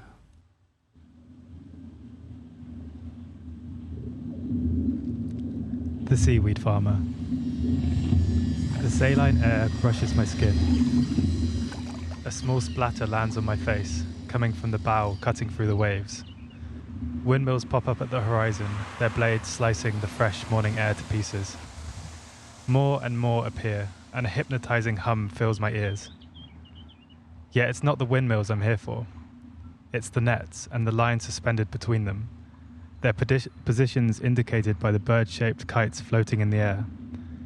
Albeit tied to different poles and buoys, they move as a flock of geese, their flight patterns determined by the direction and intensity of the wind. Carefully, I maneuver the boat as close as possible to one of the poles and manage to moor it. Swiftly, I hop away from the steering wheel and into the cabin of my small boat. There I change into my wetsuit and put on my other diving gear before plunging into the water. Goosebumps spread across my skin, and I can feel my body freeze for a moment as it adjusts to the water temperature. The view is startling, whereas from above, the Seaweed Farm looks like an intricate architectural floor plan of non-existent buildings. From below, the building takes shape and becomes a volume. Small fish and other forms of marine life dart in and out, gently waving brown and green walls, consisting entirely of seaweed. Only when one close rope injected with seaweed spores. On shores, workers work around the clock to make the complex structures, borrowing methods and techniques from knitting, basketry and macrame. Herein, they are guided by the resident architect, whom is in charge of the design of the Seaweed Farm. They change with every iteration of approach the Seaweed Farm, and thus the workers are now familiar with many different forms and approaches to architecture. Sometimes the architects invite artists and designers to make a special piece for the Seaweed Farm, as has happened with a special piece to mark the entrance to the farm. Here, Joanna Schneider was commissioned to make a special piece to mark the entrance to the farm.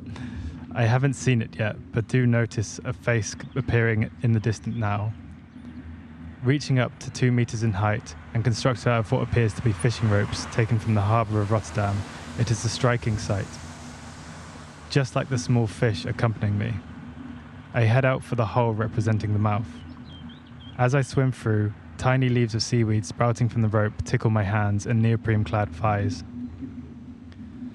Upon leaving the mouth, I find myself surrounded by brown and green walls, only one of them having a hole cut out, providing me with a view of the entire structure of the Seaweed Farm. It is structured like a maze, featuring a lot of differently sized rooms connected by lengthy tunnels and corridors. Some are entirely closed, featuring both flooring and roofs, whereas others are open at the top or the bottom, allowing for access to the levels below. From here, I already spot some visitors attempting to find their way to the center of the maze. They are stuck in one of the rooms, which provides them with 3 options. They can either go to the left, to the right, or they can dive deeper into the second level. Judging by the amount of bubbles emerging from their masks, as well as their gesturing, they are engaged in a heated discussion. One of them does not participate though, and instead waves at me. I cannot properly determine their identity from this, but I'm guessing it is one of the guides of the hotel. I wave back before embarking on my journey through the maze. Diving down, I enter the maze and start tugging at the walls and some of the approaching seaweed in order to inspect the strength of the structure. A storm is approaching, so I thought it would be best to quickly check and make sure everything is still fixed in place. From one level, I move to another, diving deeper and deeper until I reach the bottom of the labyrinth. Barely anyone comes here, except for those who are running the farm. The walls of the maze are replaced by outlines of an architectural structure, as the rope used for this part was not injected with seaweed spores. Descending further, I inspect the concrete blocks, which function as weights to make the labyrinth keep its shape. One of the eye bolts seems to be unscrewed lightly, so I reach for my tool belt and tighten it once again, making a mental note to inspect it again after the storm. Apart from this, everything seems to be in good shape, and marine life seems to have finally started to colonize the concrete blocks. In the end, this should become another reef, yet the process will take many years. However, some of the underwater plants have already started to grow, and I can even spot some larger fish and other marine species hiding in the dark vaults and corners of the structure. Anyways, I think I should head up. Seeing that it will take some time to reach the surface, I slowly move up along one of the ropes. Far above me, I can see the hulls of multiple boats, bobbing on the sea's surface, not far from mine. Each is a different shape and size, seeing that Lucas's hand made them out of blocks of foam using just a hammer before coating them with a waterproof coating. Originally, they were commissioned by the offshore hotel in order to pick up guests at the pier. However, seeing that the capacity of the hotel has recently expanded due to increasing demand, Lucas has been commissioned to make new series of larger boats using materials discarded by many workshops located at M4H. Combined using his unorthodox approach to materials, they are similar in aesthetics to the Bangkok floodboat he once made, yet now feature an engine and a sail. The small boats function as shuttles from hotel to seaweed maze. 10 meters to the right, I spot another floating object. Judging by its circular shape and size, this should be one of the old buoys, which were redeveloped and repurposed by Studio Makkink to function as a temporary offshore research station and an artistic residency. On top of that, it is also one of the sensors of generating input for the cadans, textiles made back in M4H. Sensors attached to the buoy constantly measure wind, wave, and acidity conditions, which are used as a direct input to generate weaving patterns for custom textiles woven on shore in M4H in the textile workshop. I pass through the labyrinth and wave at the group of guests from the hotel whom are still frantically debating which route to follow within the maze. My hand reaches for the wall and I tug at some of the kelp leaves until they break in order to have some fresh seaweed for lunch later. As soon as my head pops out of the water, I turn to look at the sky. The storm is approaching more rapidly than I thought.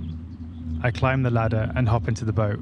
Quickly, I exchange my wetsuit for regular clothes and drop the kelp leaves in a pan. With my hair still wet, I start the engine and head back to the shore. Just when I moor the boat, the first raindrops hit the water. I run to the seaweed processing factory looking for shelter. As soon as I open the door, rain starts pouring down. The factory is bustling with activity. Racks of kelp weave are transported to the oven, where they are dried and transformed into flakes. Other racks are heading for the tannery, where they are transformed into leather-like materials. Other racks are queued up, waiting to be transported to other factories, where they are transformed into 3D printing filament.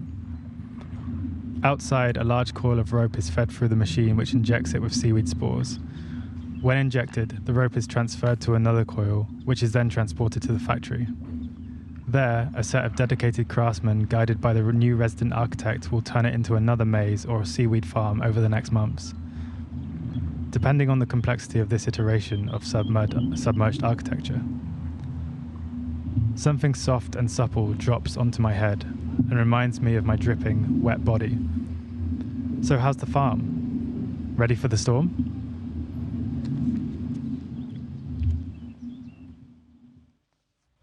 Thank you, Mingus. Just maybe to shortly introduce this, Mingus Jans is our resident writer. We invited them to write stories from the viewpoint of future inhabitants of M4H. And in short, this story described a day in the life of one of the seaweed farmers who is to inhabit M4H in the near future, whom embarked on a journey to the North Sea in order to check out the seaweed maze which was growing in between windmills. And I think now we're going to get down into the real material because we have some proper experts on the table. In short, I think we first will talk to Anne Leijdekkers, who is part of the artist. Can I say artist? Yeah, of course. Artist duo Dekkers Leijdekkers. Can you imagine a better name? I think it's together with Dekkers. Yes.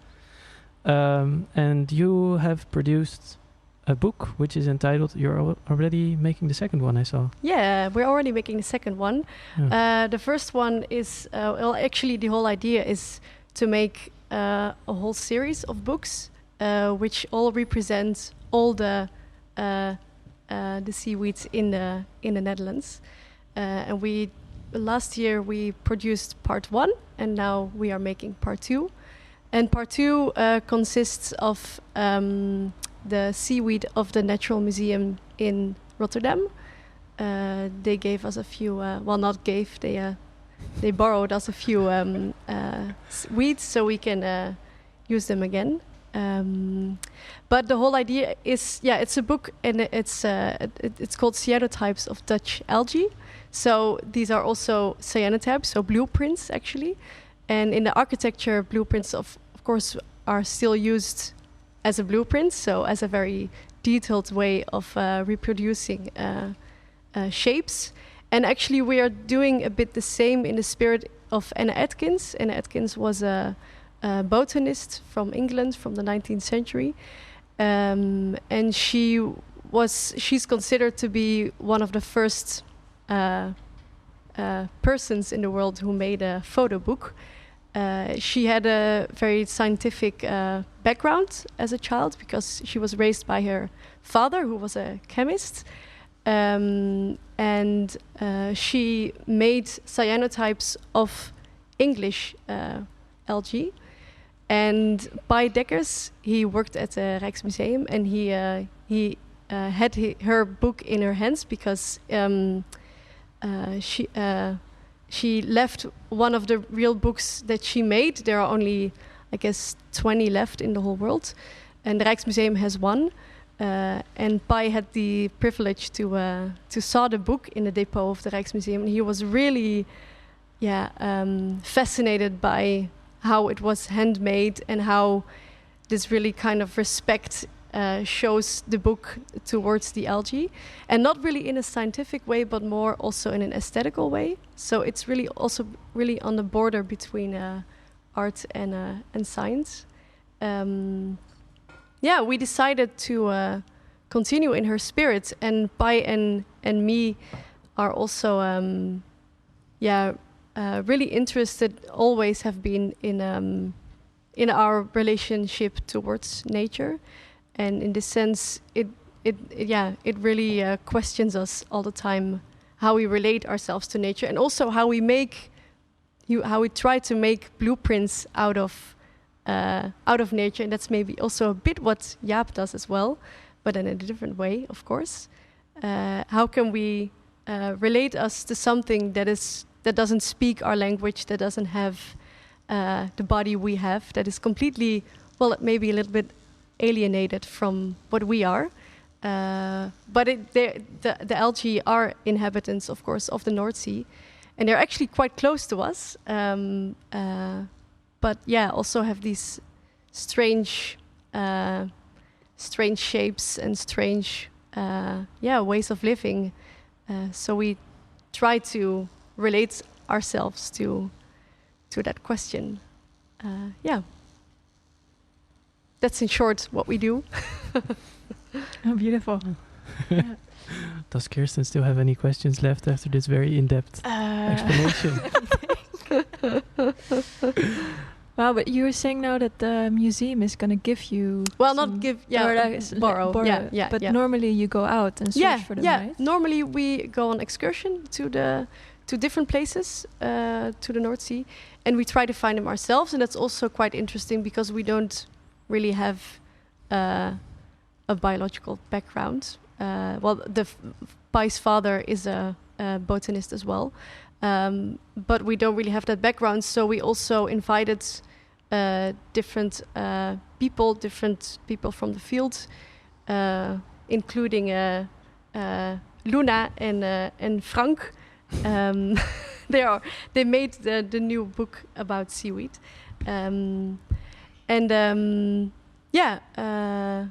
so we also learned a lot how to identify different seaweeds, and it also raises the question, like, do we know the weed better when we can call it by its name? How do we get to know the algae? That's also a question that really interests us. So but these excursions are very nice. So we go to the North Sea, we bring back seaweed that we haven't found yet, and we try to identify it with help of other biologists, and then we make blueprints out of them. So we dry them first, and then a blueprint is made by the sun, by UV light. So we place the cyanotype on paper, on aquarelle paper, and then the aquarelle paper is also there's a certain emulsion on there. Yeah, I exactly. guess, right? There's an emulsion on it, and then we make the photo, so it's really a contact print. So you get like a negative of the weeds, and it's actually very beautiful because you don't see the colors of the algae, but you do see its transparency and its shapes very much. So it's really about how to also look at the algae in a different way. Always flipping through a copy of the book now. Yes, yeah. And you see lots. Well, this book contains only 8 blueprints, but you see a lot of different shapes actually. So for example, at this moment, I look at the one that has not much of transparency,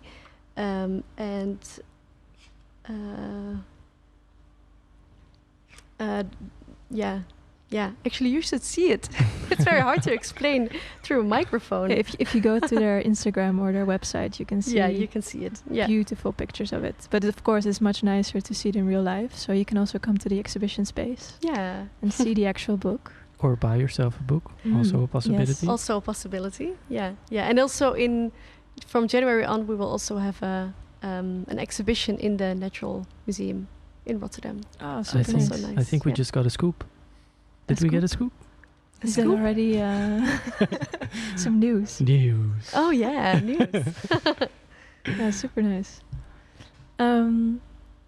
Did you have a... I think we moved to Jaap because, we have 2 different ranges of expertise right here. Joining us is Jaap. Willem, I thought. No, was it Willem? Oh, that is for my the time I lived in the States. It's very common to put your middle name as initial on scientific papers, and since everybody knows me by that, and there's also Jaap van Hal, who is a medical person, just to keep it straight. Okay. So we're joined by Jaap W. van Hal. We'll call you Jaap in the conversation if that's okay with you. And you're employed at TNO, right? Correct. Yes, TNO is a... We're getting some mic fix. Okay. TNO is an independent research organization, and it was founded by law. It has a law article in 1932, and it does a very broad range of applied natural science research. And I am in the bio-based and circular technologies group, which is in the energy transition unit. And as the name implies, we do most things energy transition. And one of the major challenges of the energy transition is to go to circular and bio-based raw materials. The production of materials is a very large part of the energy usage in the Netherlands, which is why this is a focus area. So you focus mostly on biorefinery. Well, the biorefinery is a concept where we take what they do with oil and then apply it to biomass. So biomass has major components in the seaweed. Because of the big variety in species, there's a whole range of different components you can get out of it, and you can use that for energy generation or energy generation, but also for things like clothing or materials or bioactives or replacement of shall we say antifungal agents they used for flower bulbs and so on and so forth. So we try to develop many applications from seaweed that help the transition. And actually we had a brief pre-talk off air, sorry everyone, but you mentioned that there was a big possibility that we would have already been in contact with seaweed today. Yeah, seaweed is found in many food products, aside from the sushi where the seaweed is used directly, or the soup. It's used as a gelling agent for water. So for instance in toothpaste or in gummy bears or in your flan, dairy products, they use seaweed products to keep it being a gel.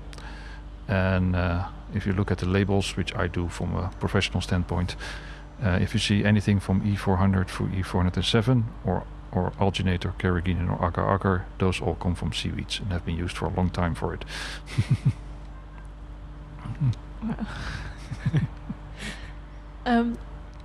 And you also brought some samples Yeah. with you. Which you Jaap came in with the suitcase. Yeah, we were all and very impressed. Opened it and we were all blown away. Yeah, now seaweeds have three major types. There are brown seaweeds, you have green seaweeds, and you have red seaweeds. As the names imply, they're brown and red and green when they come out of the water. The brown seaweeds grow primarily in temperate regions and are a winter crop, so you basically start growing them in September and you harvest them in May in the Netherlands. Green seaweeds grow over the summer, and red seaweeds grow, well, basically all year long and are primarily from the tropics. And what I brought with me is some examples of brown seaweeds. So it's called Fucus vesiculosus or bladder wrack, blaasjeswier in Dutch. That's the stuff you generally see on the beach with the little bladders, hence the name. That's a brown seaweed. We also work on sugar kelp, Saccharina latissima, and that is, as the name implies, is sweet. And the sweeteners in there are mannitol, which is, you may know from sugar-free gum or something along those lines, as well as a starch polymer. And in the Middle Ages, because sugar was ridiculously expensive, sugar kelp was sometimes used to sweeten cakes. Why it is called sugar kelp. Also imprisoned there is the alginate, as well as the glucose polymer, that is starch. And what we try to do at TNO is take those components out in the right form so you can apply them. So for instance, alginate can also be spun into fibers, and then they can be used in clothing and similar items. And laminaran also has applications to use as thickening agents, for instance in geothermal energy storage to bring the water out of the ground when it's hot and to warm your houses. So there's a very wide array of applications, and we aim to gradually develop from smaller scale applications to very large applications, and energy is always the largest application. Because Daan was showing me earlier, there's a drawing over there in the exhibition of this seaweed farm. Can you explain again what is depicted there? Yeah, we mentioned this, or I mentioned this in the very lengthy introduction at the beginning, but actually the way the studio worked, Studio Makkink Bey I should say, is that we tried to see how parts of M4H could be redeveloped in order to process and produce a certain material. Of course, it's hard to produce seaweed in a port in Rotterdam, although maybe it's possible. So we thought, why don't we go out onto the North Sea?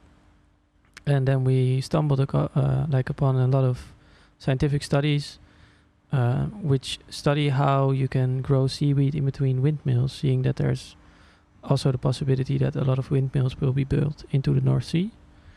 And then what we thought was particularly interesting is that there was this mentioning of sort of vertical farming underneath the sea level, in which you would grow seaweed at the top, and then you would go down, and then there would be concrete blocks anchoring it. I'm trying to reproduce this, so correct me if I'm wrong. Who would turn into artificial reefs, and then there would also be cages in there which could be used, as Jaap mentioned in the pre-talk we had, for passive fishing, I think it's called. That's one way. So it's called multi-use. It's actually in the policy of Rijkswaterstaat in a gebiedspaspoort, which I'm not trying to translate, but it is marine spatial planning of a wind turbine park. And what they have done for Borselen 3 or 4 is actually went through what makes sense and say, well, if you do, for instance, seaweed farming here and passive farming there, it makes sense in terms of logistics and where the ships have to go and things along those lines. And also it's Dutch policy in the food transition agenda. It states that we aim to develop multi-use for the 14,000 square kilometers we see that is needed to electrify large parts of the Netherlands. Just remember now, if you look at the wind turbine parks, the pylons are about a kilometer half apart. So every time you see that, you have 100 to 1,500 hectares of space just between the 4 wind pylons. And if you do it right, you have a significant amount of that available for other activities. So it would make sense to include the entire area of that in the food and energy and materials transition and do it all at once, in a certain sense. Now, in terms of concepts, the vertical farming refers to probably to the nets we have used in the past or in projects to cultivate seaweed. You can either do it horizontal or vertical. They're not quite sure what works best, and there is advantages of doing other aquacultures, such as shellfish cultivation, in close proximity to seaweed, because both seem to thrive better when they're close to each other. Why that actually is not entirely sure, but it's just based on the quality of the shellfish and the seaweed, they're both better. And Anne, I'm wondering, have you actually been to a seaweed farm ever? Well, we've seen one in Zeeland, but not like these very huge, more into the sea pieces. But it is actually quite interesting to talk with you about this, because I think if you think about seaweed, you think about in a very big scale. While when we look for seaweed, it's really about about one piece. So it actually, when you talk about this, it already makes me think in a very different way about seaweed. It almost becomes something else when it is that big. It's the same maybe when you think about one cow and a whole farm of with 200 cows. So yeah, that's interesting also. And also the way that maybe the application of seaweed is suddenly a very big topic, which is very interesting and important, I guess. But it also says something, of course, about how we relate ourselves to the natural world around us. Because when it becomes meaningful for us in a way of a raw material or an applied way of working, then we are interested in it. And maybe when it didn't really function for us, it also wouldn't really bother us in a way. So I guess that's the interesting thing about seaweed, because it is under it is in the sea, so we don't really see it. And suddenly now it becomes, it has this meaning. Use, purpose.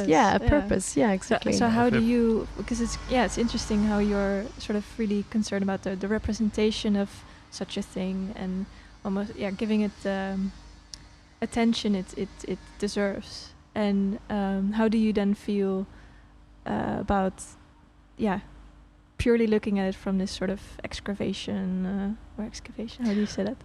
Farming. Using it, as a farming. Well, material. I think I don't really see it in a bad way either, because I think when it gives us new solutions, and we need new solutions, I think it's important. But concerning do we see it or do we use it? That's a question that really strikes me.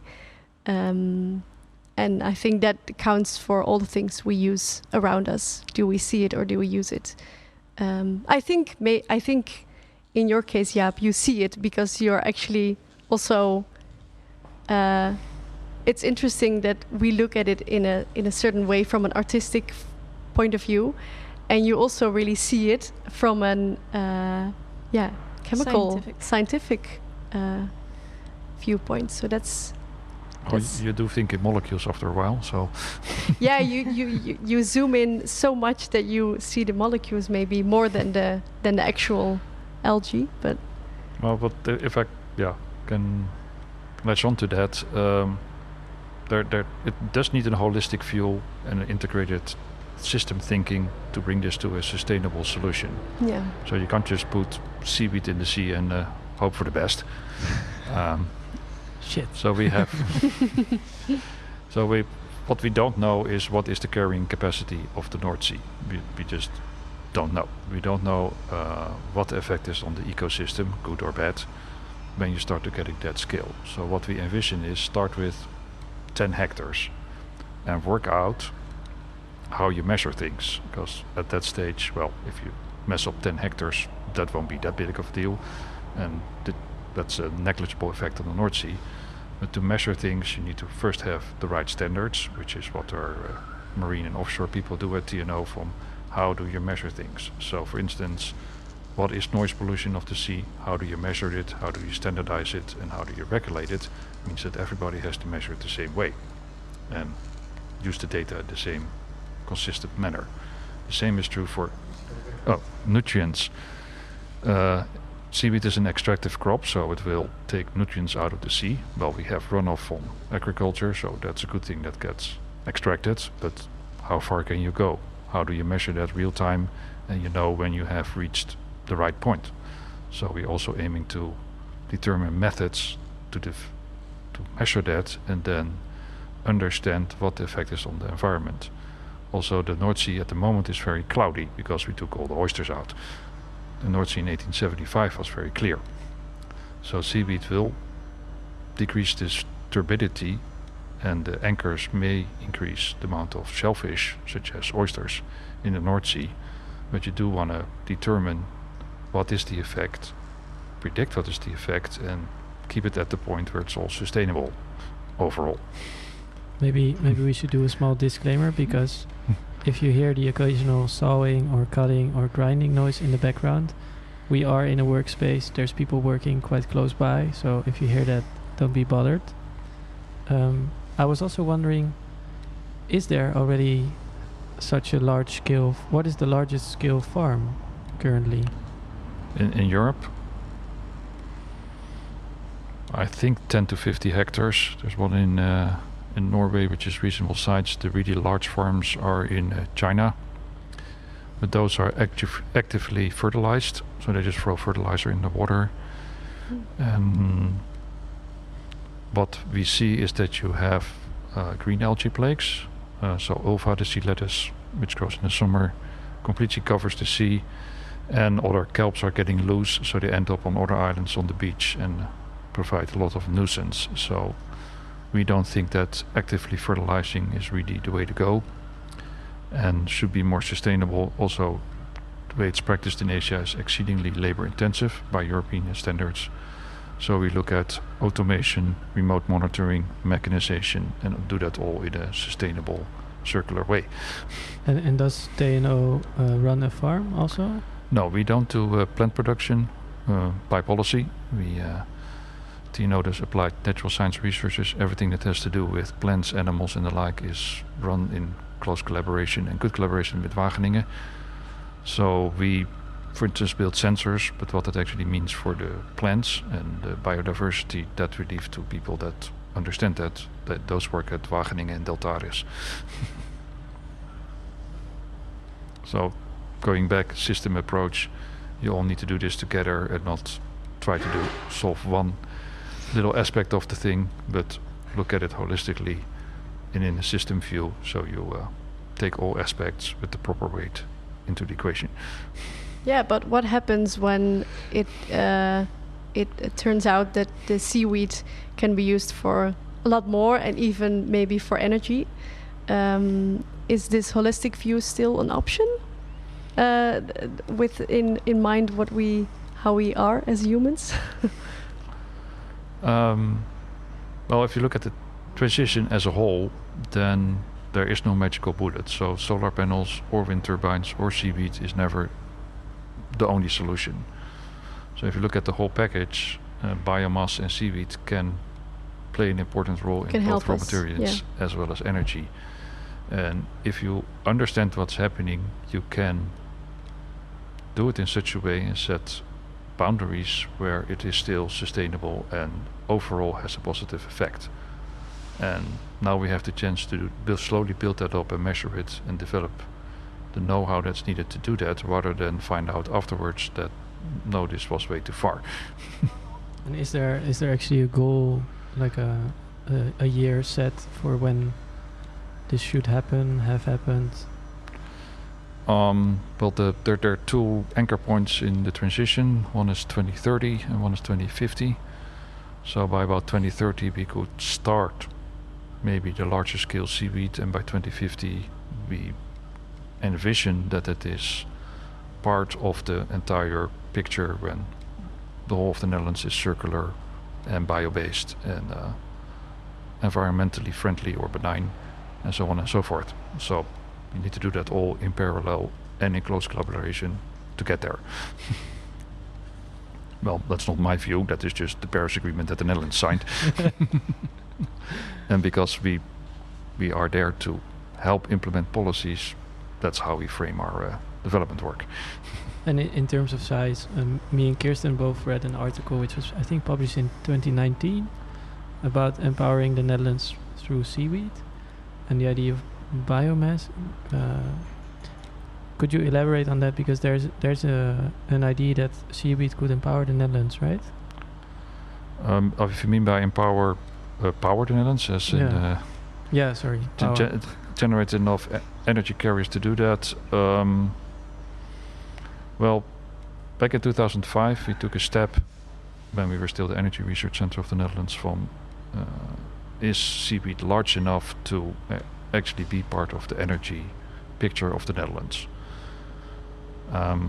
If you run the numbers on, say, and we just arbitrarily said let's take 10% of the North Sea, the Dutch part, and then you get roughly 10% of our total energy use can be stored in seaweed as energy equivalents, which means that it is large enough to be part of the energy picture.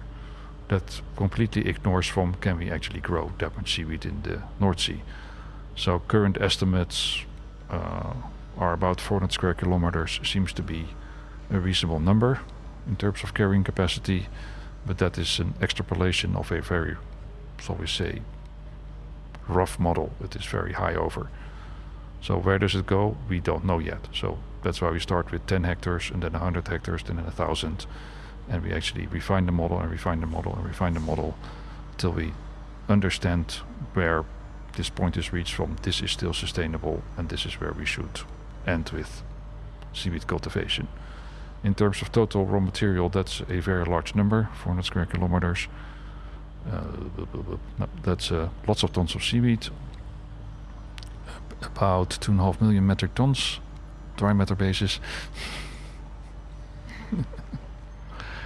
So that's a significant part of what you can do with seaweed, both in proteins for plant-based feed as well as materials. Where that ends, we just don't know. And we also have never crossbred seaweed to a large extent to optimize it for what we want to do with it. So there's a whole lot of parallel tracks that still need to be developed and understood. But we do it small steps and go bigger very slowly. Speaking of goals, to zoom back out to back in a way to the individual piece of seaweed. Do you, Anna, have any goals of a specific type that you really hope to find that you haven't seen yet in real life? No. No? Well, it is interesting that we now in the collection of the Natural Museum, we found some species that don't exist anymore in the Netherlands. So that's interesting. And they were from 1970, for example. So there's a big change in species that arrive in the Netherlands and species that leave the Netherlands or extinct. So there are still many shapes that are so beautiful and just can be found in the Netherlands. So we think maybe also to explore, to make some small holidays to other places. But it was our goal to really remain to the Netherlands. But for example, in Normandy, in France, you really find very different shapes, which are also a little bit more exciting than some of the Dutch species.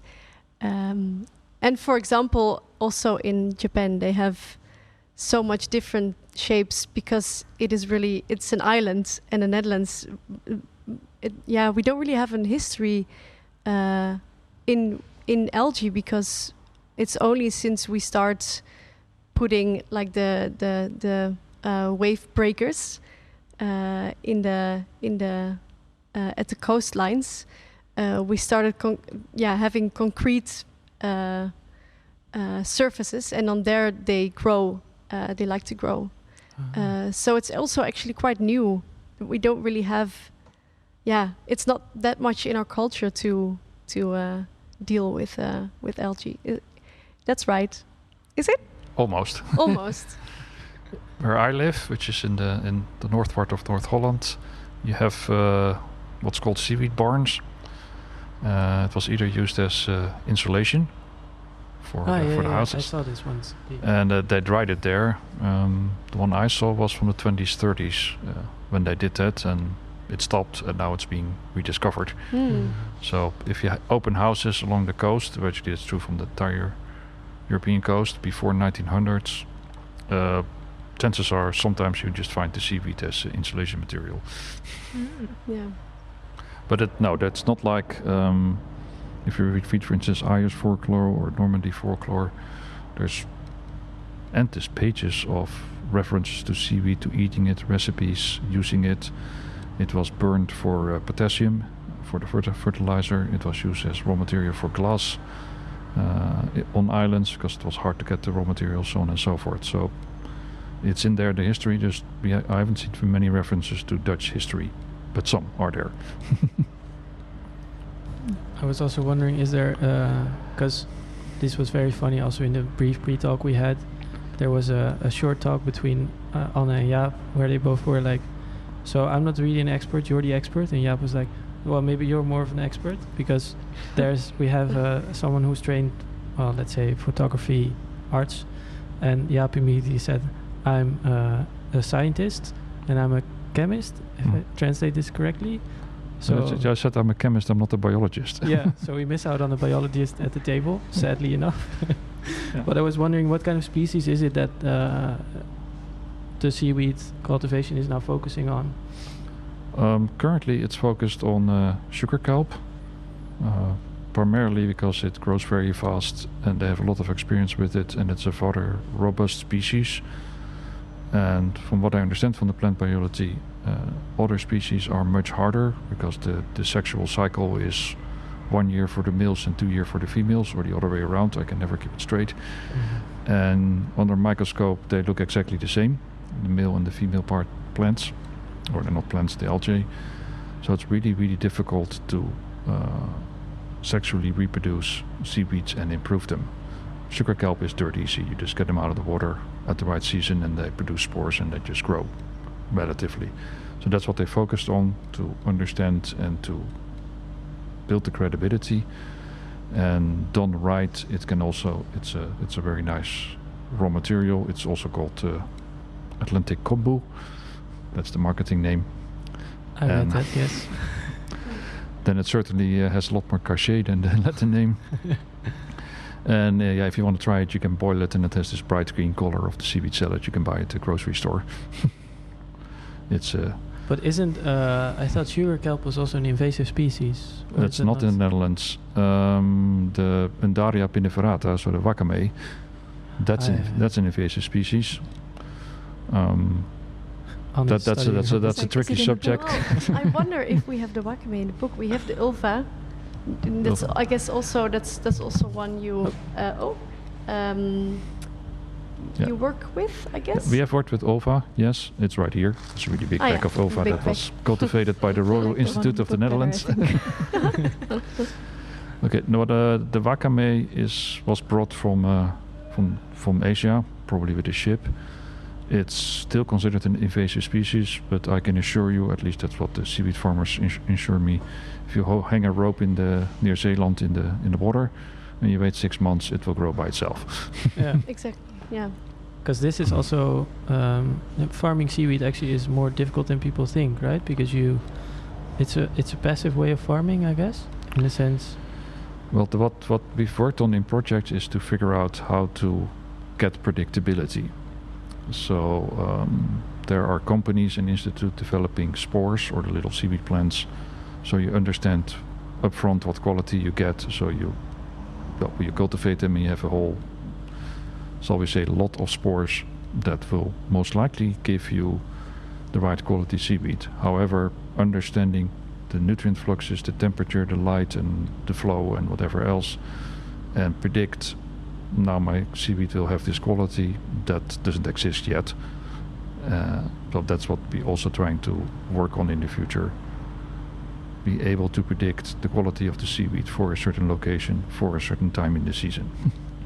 But would it in that sense also be way easier if you would grow it in a controlled environment? Because we're talking about putting it out in the North Sea, which is changing every time, I guess. It's done both ways. So in Amsterdam, there's a little startup called Seaweed Tech, and they grow ova sea lettuce for very high-end applications in tanks. And if you want a certain quality of seaweed for very high-end things, that's what you would do, because you can control the environment down to a science. It's basically a greenhouse, but then in seawater. Yeah. But you do need land for it. And you need to put energy in it and so on and so forth. So for certain things that makes sense. If you want to do large scale applications, you really need to go offshore. And Anne, what is happening with the species that you've collected? What happens? We collect them in a herbarium. I don't know what the translation of that is. Herbarium. Herbarium. Native speakers. So we keep them, and it also is still material for us to reuse, because we can also it is really like what a negative is for a photo. We care for them. Yeah, we care for them. Yeah, definitely. But they will also they will change also through time.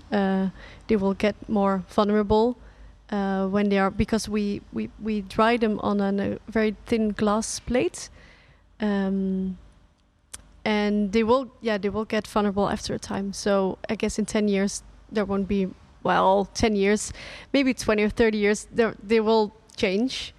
But that's, I guess, also something we really love. We are really happy that it's not a fixed thing, and we really have to work with it. So it's not, we do not define only how the photos look like. The algae really help us in there, and we really work together with the algae when we make an aesthetic, like a composition. A composition. Yeah. We are there for maybe an hour with a very small pencil, trying to fix every part, and suddenly it will change shape, or it will stay in its shape in which it has grown. So it's really it's really working together with the algae, and we really love that. Yeah. Mm-hmm. I was also wondering, you mentioned the exhibition earlier. Can you give us a glimpse of how that will look? Yeah, we will show our collection, which we have now. We have around 60 species, and in the Netherlands they are about 150 to 250 species at this moment, but that will also always change. And we will also make an installation because I have a background in theater and in installations. So we will also really try to make an more like an embodied experience for the audience to also relate to the seaweed in a different way. So we will also really question this whole artistic approach and towards the more scientific approach. So it will be a combination of that. And do you foresee collaborations with people from other disciplines? Yeah, definitely. Yeah. I think there's a lot to be done with sound. Also, I guess from the beautiful story you've told earlier, I think, giving a glimpse of how seaweed experiences the world under the water is very interesting. And also, for example, when we go on excursion, the colors and the small species of other animals that live in the North Sea, so close to the shore, it's so interesting. It's so beautiful. You shouldn't go to Bali to dive. It's really so beautiful already here. It's like orange, yellow, blue, all the colors. We just have it here. It's so beautiful. So I guess we also want to give a glimpse of that, of how it's there. Yeah. Yeah, super nice. I really can imagine also kind of a school program coming out of this potentially. I mean, we're also in the water school, like to take people with you on such an excursion. Yeah, that's also really an idea of us that we still want to develop. And it's also our collaboration because Pai is really interested in the more scientific approach, and I'm more interested in the little bit more philosophical approach. And I think to combine this in education is really interesting. And we are searching now for ways to do that as well. So there's more coming of Dekkers Leijdekkers. Super nice. Yeah. Exciting. And I think also a collaboration with people as Jaap is also, it also really combines those different ways of looking towards algae. Yeah. Because Jaap, when you see a project like this, does that is that like an eye opener? How often do you see more sort of artistic or like these kinds of perspectives on the matter that you're studying so closely? Well, you know Escher, I hope. Mm. Okay, well, what many people don't know that his brother was a crystallographer. So all those repeating patterns come from science, which is how you describe crystals on a molecular level. And then the artist Escher translated that into, impossible pictures, tiles, and repeating patterns. So I see the connection all the time, actually. Mm. So there's a certain artistic part of it. We're also doing a project on sustainable clothing from biomass, whether it's land biomass or sea biomass. And we of course are very much focused on how do you get the fibers out and convert them to eventually circular textiles. But we can make the best circular textiles in the world if people don't like the shape or the feel or the tackiness or whatever, then they won't buy them, and they certainly won't bring them back to get recycled. So you need that artistic part, and you need to actually as a holistic thing, both in behavioral sciences as well as the artistic part, as well as the real hardcore technical part from does this thing actually work the way it should be working. And so at TNO you actively also invite people from this side? This was a question, but it was a statement. We collaborate with them in the large collaborative projects. TNO has 3,800 people and 22 locations. We may have, but I couldn't tell you one way or the other. In general, do you think TNO approaches people, or do you think they are approached by? In general, what you see when we have development projects is that social sciences and the artistic part is becoming an integral part of the entire technology development. So in that sense, we work more and more closely together with those aspects of the transition. So as I always say, we can make the best circular technology for instance, clothing. But if people don't feel like they should buying it and participate in it and return it and actually feel well dressed in it, then it has no point in the transition. Yeah, because I was also wondering, you mentioned briefly before, but could you maybe list for us the possible applications you see for seaweed, or a short list? I don't know how long it will be. Well, what the major applications that I foresee that we will be focusing on, one of them is human health in the non-communicable diseases or non-infectious diseases, so obesitas, cardiovascular, Alzheimer, and diabetes type 2. So then it will be a food. It's a health component in the sense that seaweed has been associated with improving on those conditions, but really understanding which seaweed you should eat in what particular form for your individual diet is what we're trying to develop at TNO. Wow. And then you see in the materials, that can be clothing, that can be screens for your smartphone and things along those lines. So the high-end materials applications is another avenue that I foresee will be closer by than energy carriers. Energy carriers is so large that you have to be such a skill that it will be always at the end of the development track. And the third one I see is bioactives, so replacing anti-fungi, antibacterial, for crop protection, crop improvement, and things along those lines. And yeah, Kirsten, I don't know, I'm asking a lot of questions, but I'm thinking we have a guest who brought things to the table, physical things, so I think we should find a way to engage with them. Because I'll describe the scene, and then Jaap came in and brought with him a white suitcase, and then it's not the suitcase you think of, but it's more flight case ID. And then he opened it, and all of a sudden there was perspex facing us, as well as I'm gonna count now 12 bottles filled with specimen on one side, that is, because there's two sides to a suitcase in this case. Mm-hmm. He also brought a bucket which contains something. And look at the bucket then. Yeah. Okay. This here is dried sugar kelp. I think we need to get some ASMR on. Shall I do it? Yeah, I think there should be some. So there's a white bucket with dried seaweed. Oh, that's nice. So that was cultivated on experimental cultivation systems in Scotland, just to show that you can use different substrates to grow the seaweed better.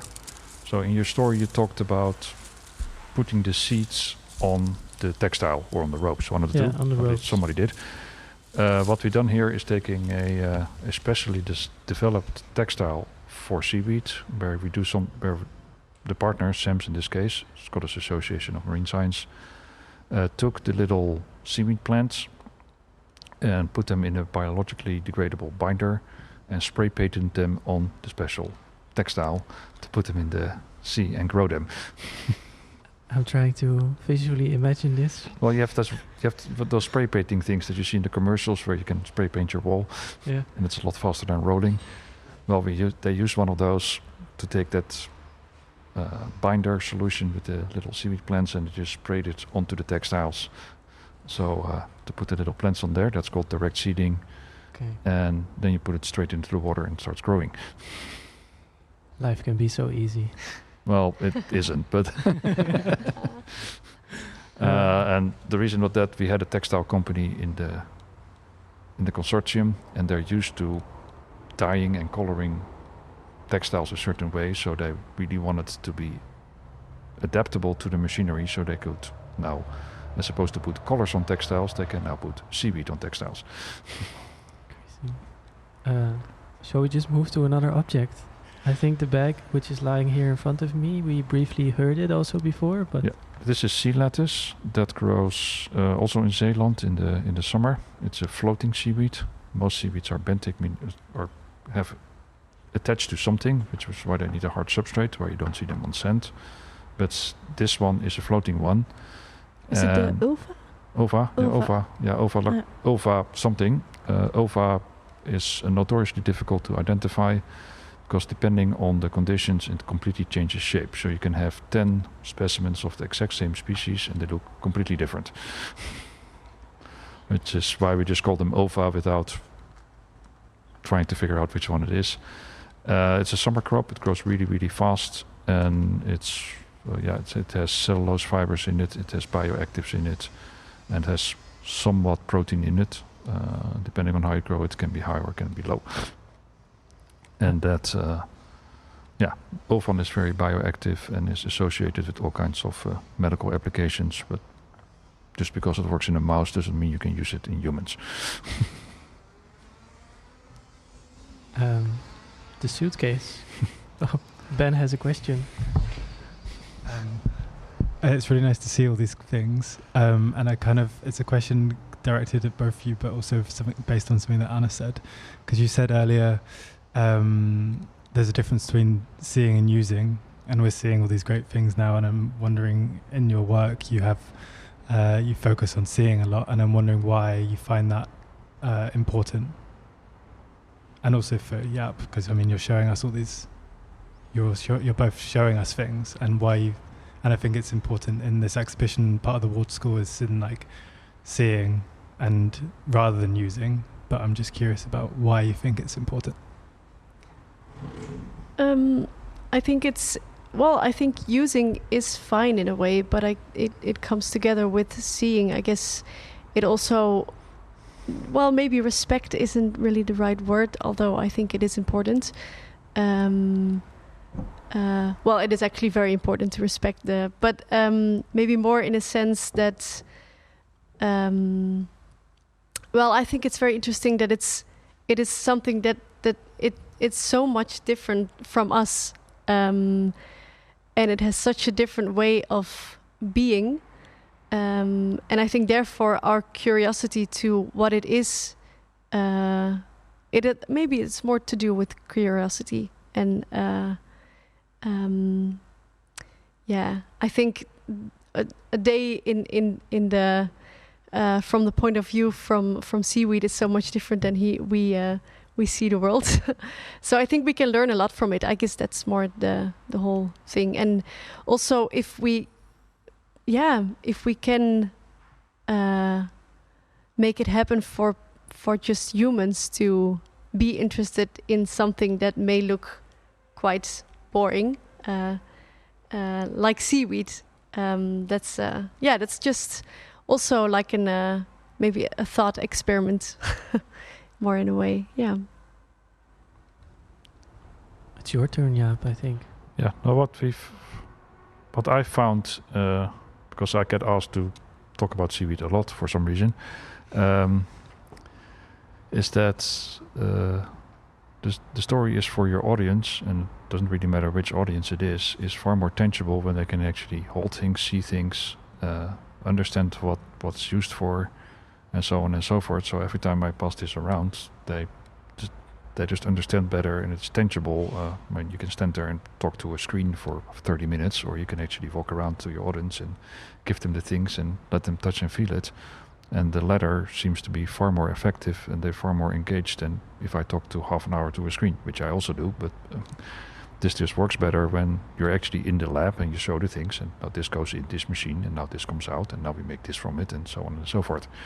So it's just, by lack of better things, it's just a better way to engage all the interested parties. And because we're doing a transition, that will be the entire Netherlands, and understand what you're doing and how that could possibly affect their lives, and maybe they think about how can I adapt this to my own lifestyle.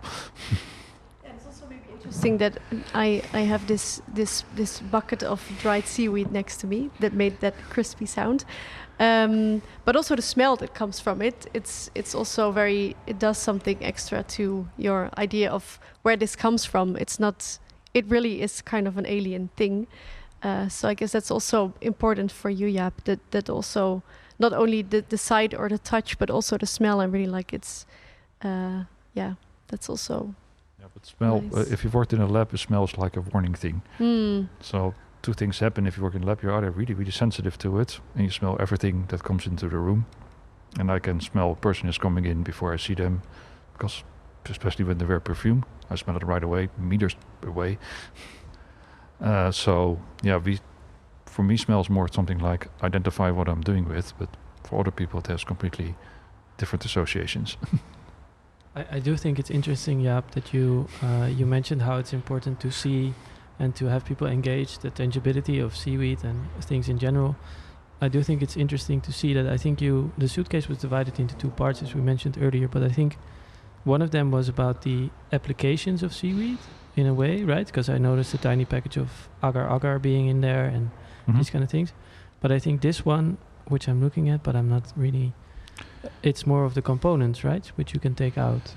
Yes, well, both. But this one is dedicated to brown weeds. And the other half is to the red and the green ones, which are completely different in terms of what you can find in there.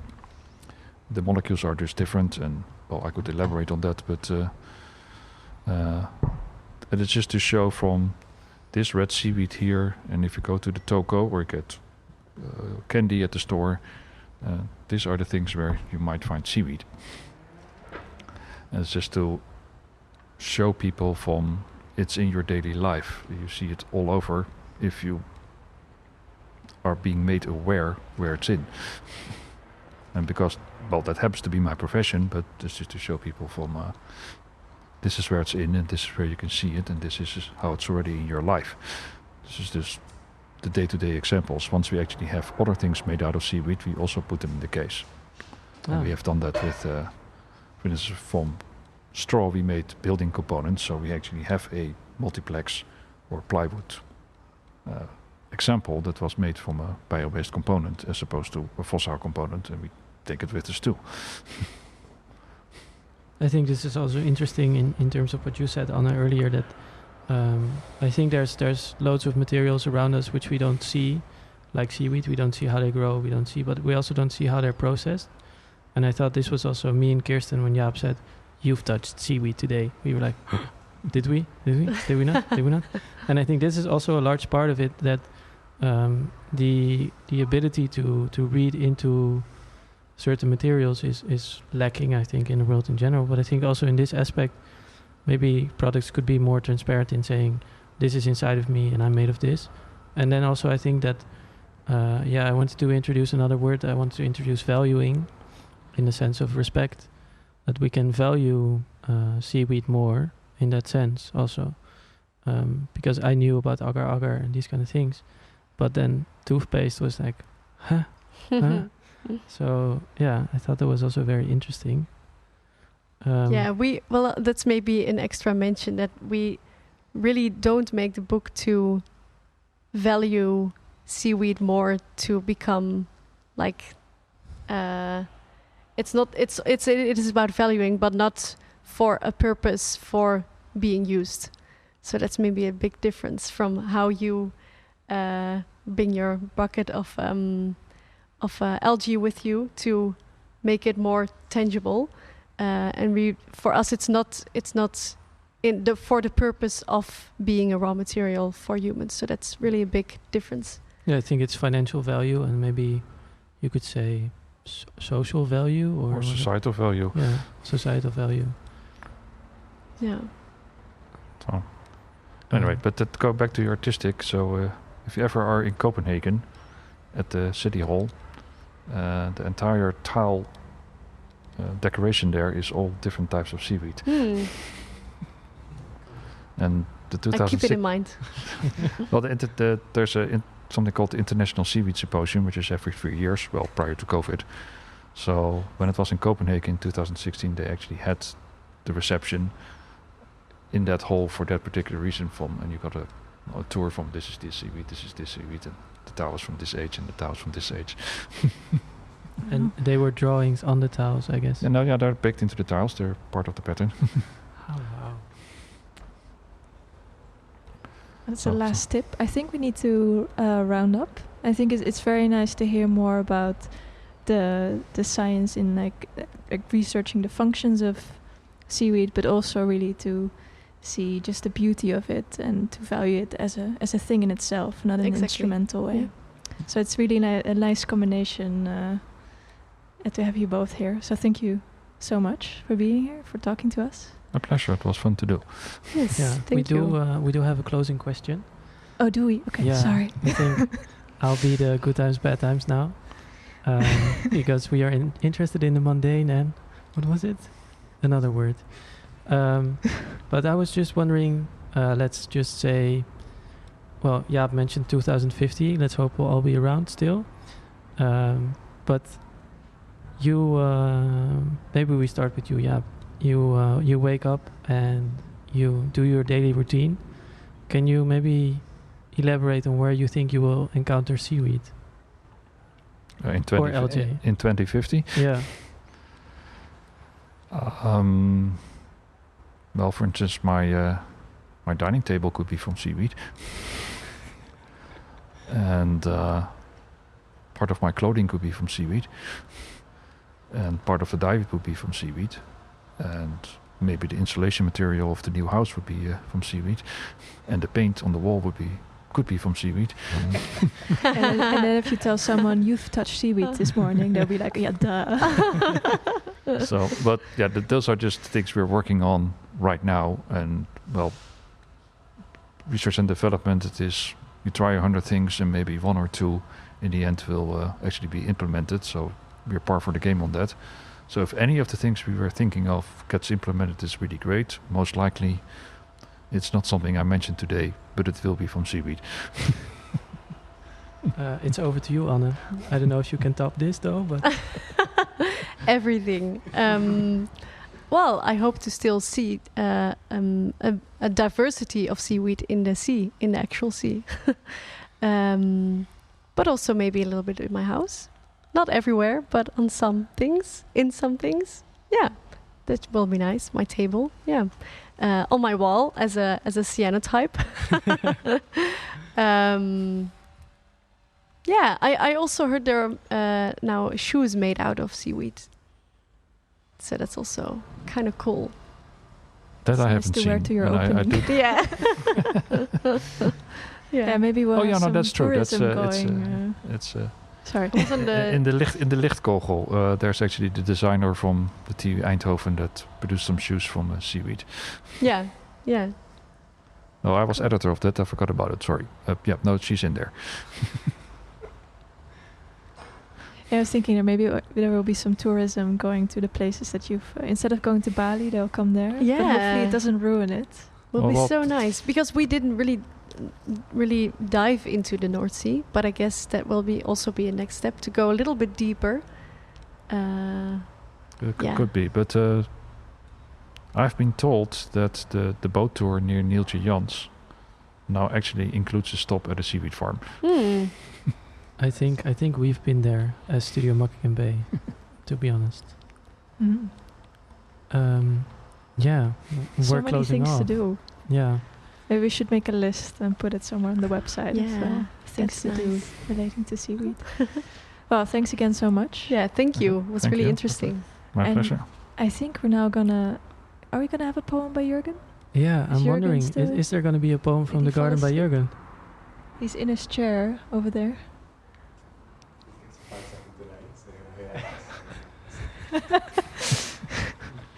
He's shaking his head. Maybe no. It's sad. I think it will be the Is resident Mingus, writer again. taking over.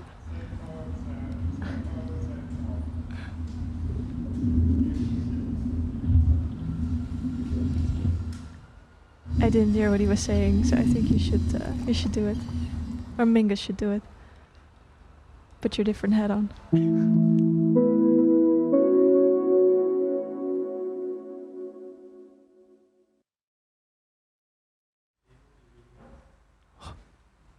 Hello and welcome to Port Poetry. Today we'll be reading out the names of the boats which are docked in Merwe-Vierhavens, because I would like to meet Laurentien, Isabella, Vantage, Visioen, Imke Dijman, Wilson Alster, Con Zelo, Wilson Rijn, Alk, but also, and most lovely, I would like to meet Clean Seas 1.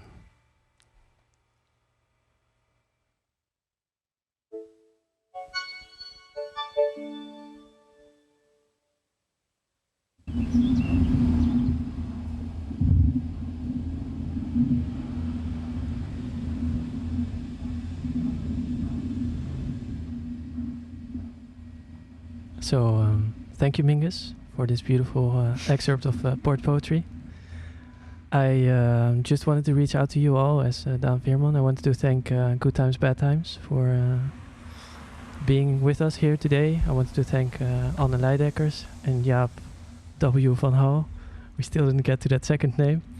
And we also just wanted to say that we'll be back tomorrow and even the day after tomorrow, broadcasting from 13 till 16:30. Tomorrow we'll be looking into fungi and insects. I think Mingus will also be there. I don't know if Jurgen will be there, but we can try.